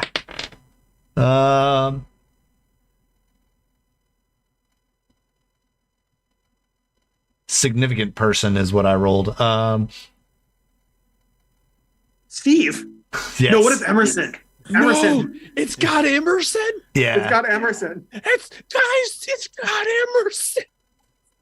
It's currently eating Emerson. And ooh, this bout of madness lasts for 7 rounds. Oh God. As your best friend is. He's like fumbling. He gets the scalpel from his pocket and he's crutching towards this thing. You son of a bitch! Let go of it. It's too beautiful. Yeah, I guess we're going into combat. Well, it's a roll initiative. Yeah, it looks that way. This thing's got to be faster than Yeah, I am. the odor of blood and urine and excrements are all mixed into the hideous smell, the most persistent. Sorry. I think we lost Steve, or maybe we just lost his I'm camera. sorry. That excrement's mine. Yeah. Sorry. That was the insanity. Oh man, somebody snuck in here and shit my pants. There's a nest of I rags. find them, guy. As this is what Lennox. This is what you see as you charge forward. There's a nest of rags in the middle of that nest is a hatched egg. The creature seems to be hovering above the broken shell, and once again you hear that elderly woman's voice. Need fresh blood. Feed I'll give me, you fresh blood. Yours. and you will be in my master's grace. Feed me, please. I need to eat. Yeah. Thanks. The last time I fed something that said that, giant plants took over my dentist's office. All right, let me pull this thing I up don't remember here. the movie exactly. Close enough, guys. I'm pretty sure it actually took over the flower shop now that I'm saying it. No, I like Emerson when he's got a much higher tone of voice for no reason. It's Emerson talking now, bitches. Emerson's possessed me. Emerson's at the driver's seat now. Save him. All right. What my dex is 45. I'm not getting anywhere fast. Yeah, this thing is definitely faster, but Yeah. it's not advancing. It's just hovering there over this egg.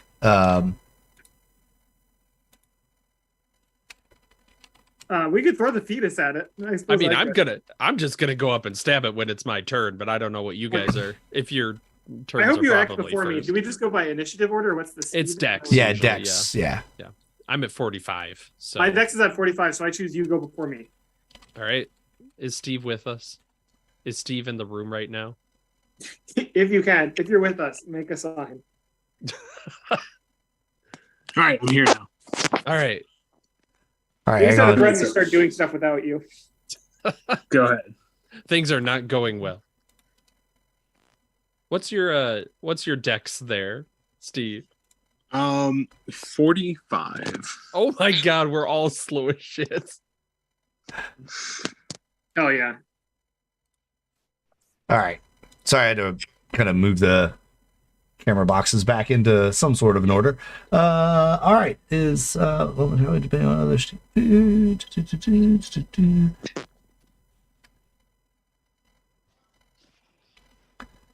All right. As you get close, and let's see, it realizes, I believe, that you don't have food for it. Did we lose Linux now? Lenny? No, I'm still here, I think. You're back. Okay. Okay, I don't think I left. You like froze on my end that Oh time. no. Yeah. All right. Cool. I mean, he's trying to get up to this thing, but yeah, it's got to be faster. It realizes you don't have food for it, and it has, from out of this seemingly blobby elliptoid creature, these two massive claws come out, massive for its size, and it's going to try to hit you with its claws.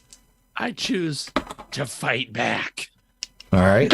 If Steve has taught me Ooh. one thing, it's attack, attack, attack. That's right. You never back down. 39 on a goodness. 40 for fighting here. That's, you know what that would be called? That's a regular success. Yeah, that's a regular. You know yeah. what would beat that though? Probably like, a hard. A 22 on a hard success as Hell a yeah. scalpel goes in on this thing. Let go of Emerson, you son of a bitch! The crowd goes wild. Oh, nice. What's the damage on a I have no idea what a scalpel is. probably a D4? I think it's like a D20. Yeah, that sounds right. Yeah, sure. Right. No. Well, the good news is a D4 makes sense. I got a 2 on that, but I have a damage bonus of a D4. Of course you do. Because so I why do not? 5 points total. Is this just stab? Oh, nice. Ah, You son of a bitch, let it go. I yes. feel slightly responsible for these dumbasses, so I guess I do have to also contribute. All right. Considering running away. So that was your reactive. That is my That was your reaction, fight yeah. back. So yeah, go ahead. It'd be Lenny. I guess we'll just go in screen order because y'all all have the same decks. He's essentially trying as hard as he can to get Emerson out, but that is not successful. His just normal attack he's not having any luck. Okay.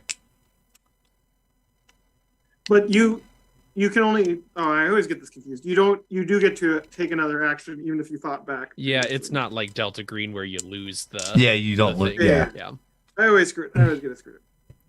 All right, Okay. Abigail or Steve. Either one of y'all. All right, so yeah, I've got the knife. You got the knife in one hand and this torch in the other, and you're like, yeah. Steve's basically his plan is he's going to try and like gut this woman, I guess. what's what you can tell is it's a brain that's kind of attached to the back of this now crab-like creature. So the Okay. voice is of a woman, but there's no woman there. But in Steve's head, Gotcha. in Steve's head, that's how that works. Yeah. Okay, Gotcha. this is a woman. Steve's She has a coping. woman's voice. So yeah, all right. Let's see. We haven't asked the aliens' pronouns, so I don't know. Yeah. I miss. You missed. 56 on 25. Oh, All right. no. Yeah, that's a miss. All right, it'll be Abigail's turn. I guess Abigail's gonna swing for the alien, the corraler. I guess the lady. She seems kind of intimidating, and he's got the big alien on lock, so I'm not worried about that. you should worry about this. Yeah, this is not a very just to be good clear, fighter. this is just one entity y'all are fighting with a brain on Okay. its back. Yes. Where is it? I got what's the melee one? Because I have a knife. It's under Fighting brawl. Fighting brawl. fighting roll. There it is. Unless you find a 25%. shotgun or handgun. I'll spend 6 so I get a 25 on 25. Okay, cool. And then That's a hit. And then I deal how much damage? It's 1d4. 1d4, I think we said. Yeah. Yeah, 1d4 And plus then damage how bonus. do I determine if I get a damage bonus? What's your Oh, there it strength? is. My damage is 1d3 plus damage bonus, which is Lower right. that's not right. It says 1d6. Yeah. You've got a huge size, You're which you're helps big. a lot with Yeah. it. Yeah. Okay, hang on here. I'm gonna do 1d4 plus a d6. I'm gonna roll both of those. I got 7. Nice. Ooh, 7 plus the 5 from before. That's a total of 12. Wow. Yeah, you sliced the brain off of this We're gonna kill this thing. and Yeah, right. yeah, it's howling and starts as you do. The eyeballs also come loose.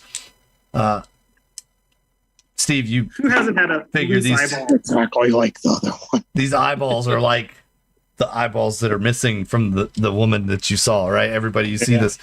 These are definitely eyeballs that are missing. Hello and welcome to the eyeball zone.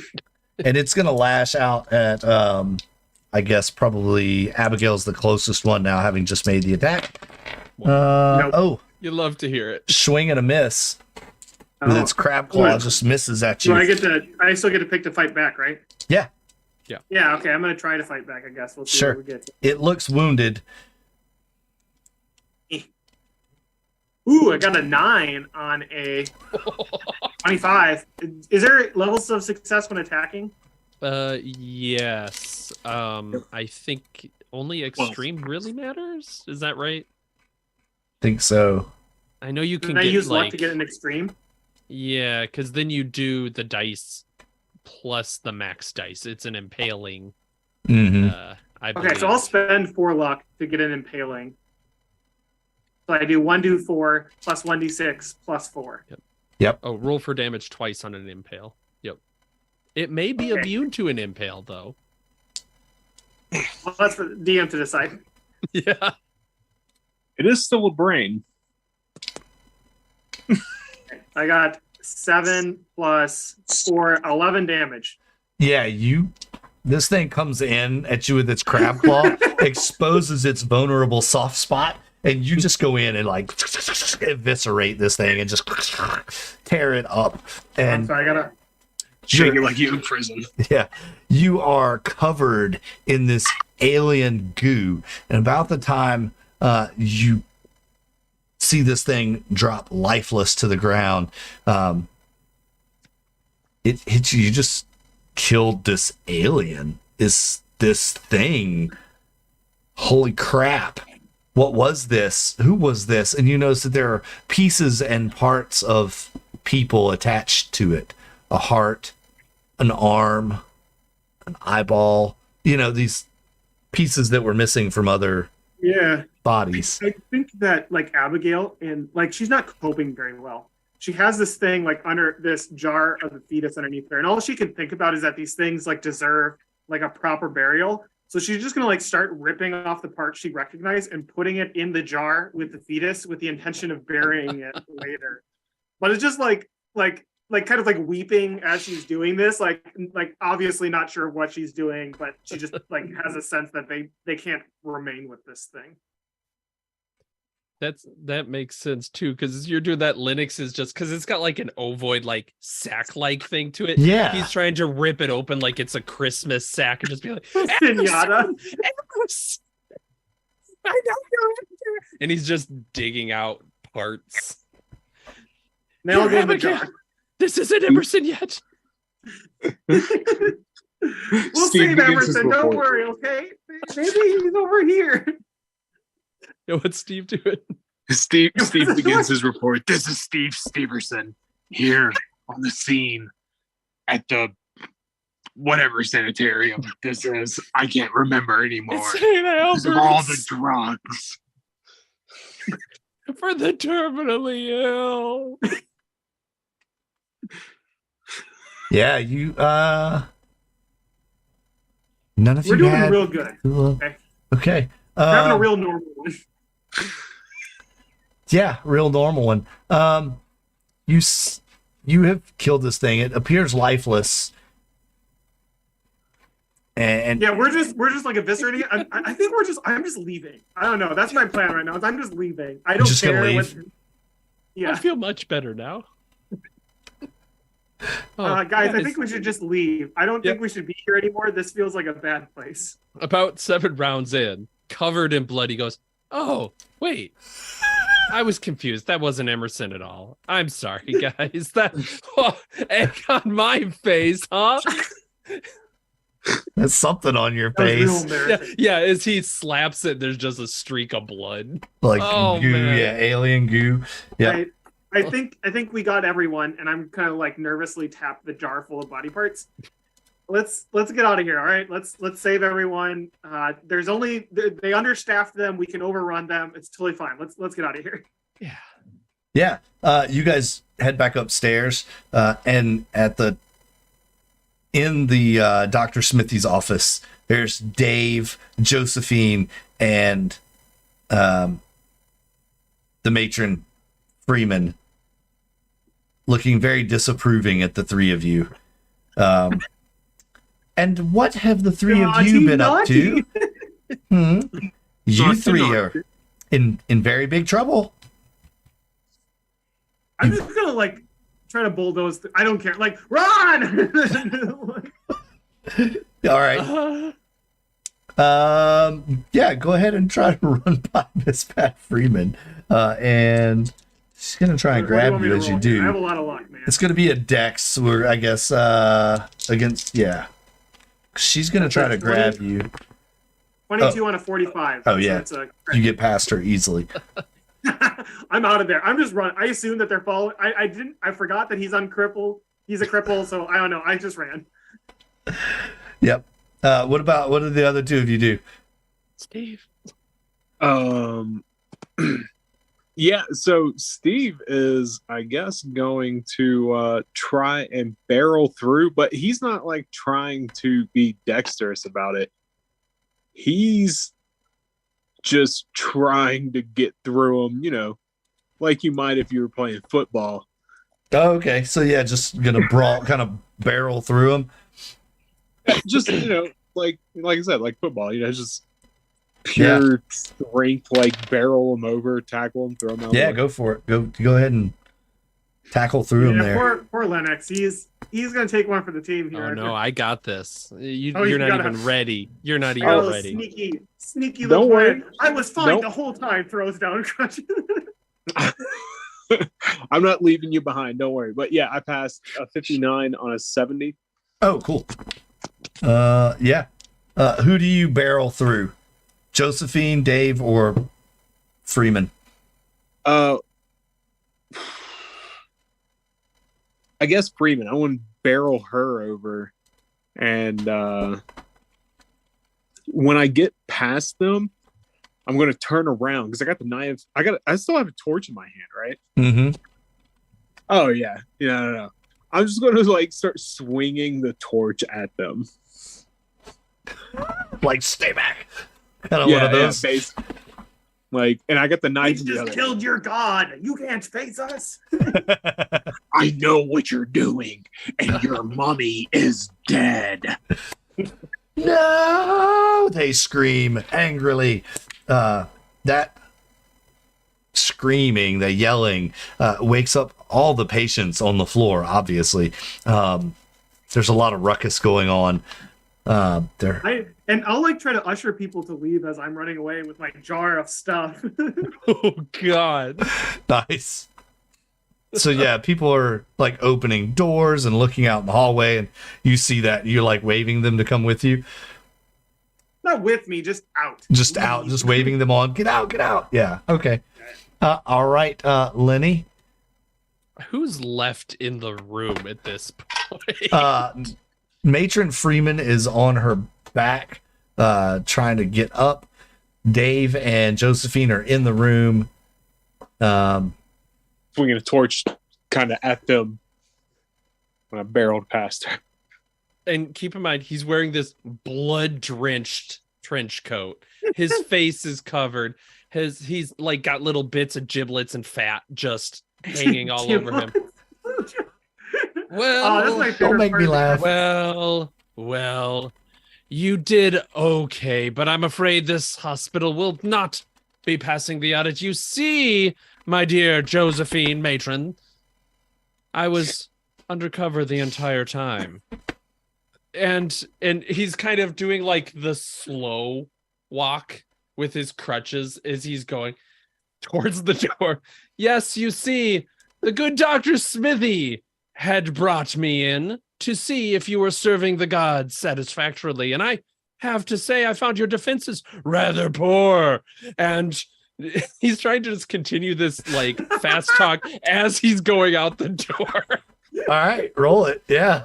It's frankly an embarrassment as he gets a hard pass. Nice. Oh wait, I have to spend a little luck. I'm sorry, it isn't 70. Yeah, I'll spend a little. Yeah, spin the luck. Yeah, okay, cool.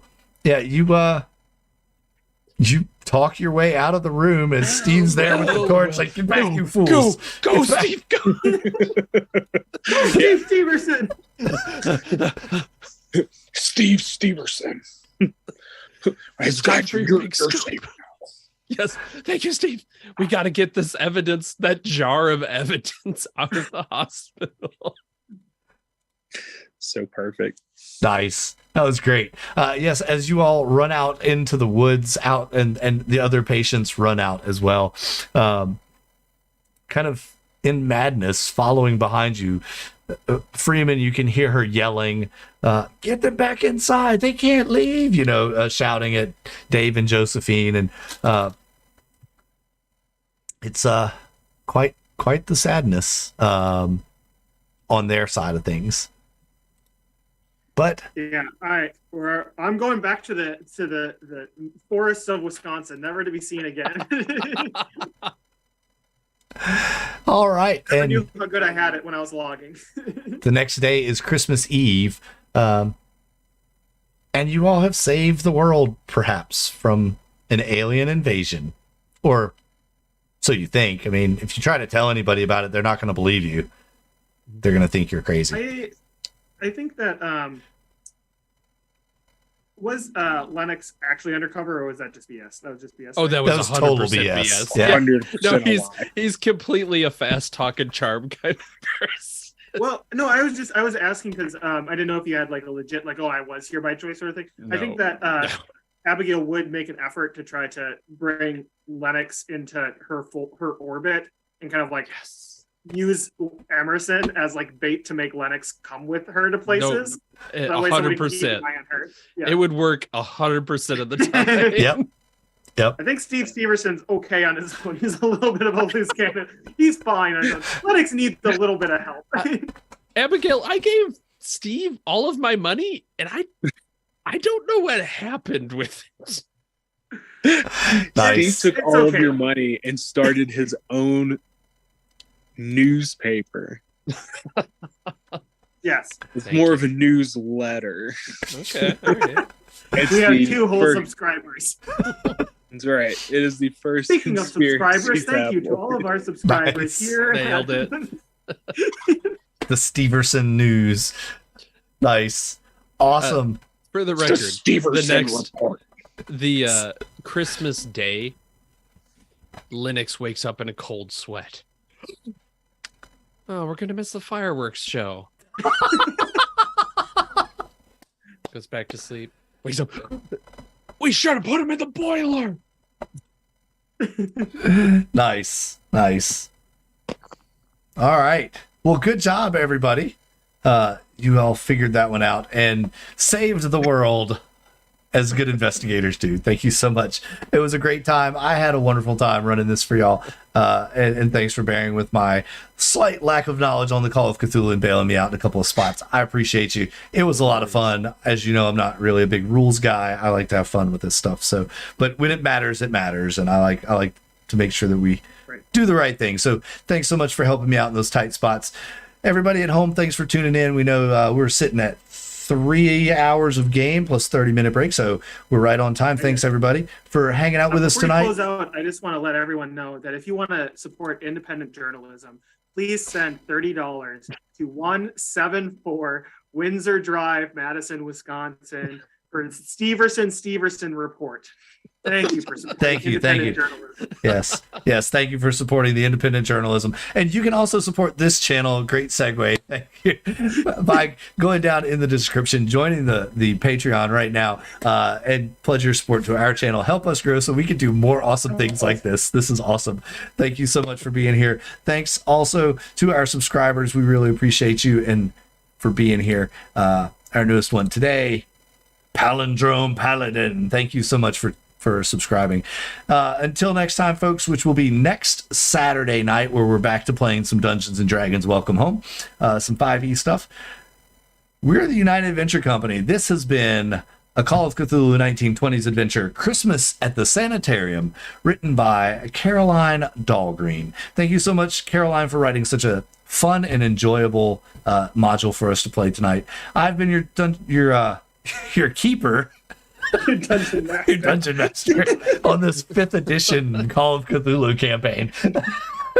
I've been your keeper, Jackal Crossing. The patients have been Aaron playing Steve Steverson, Frankie playing Abigail Parkerson, and Nathan Lennox Mack. Thank you so much, everybody, for being here. Until next time, we're the United Adventure Company. Stay weird. Good night, everybody.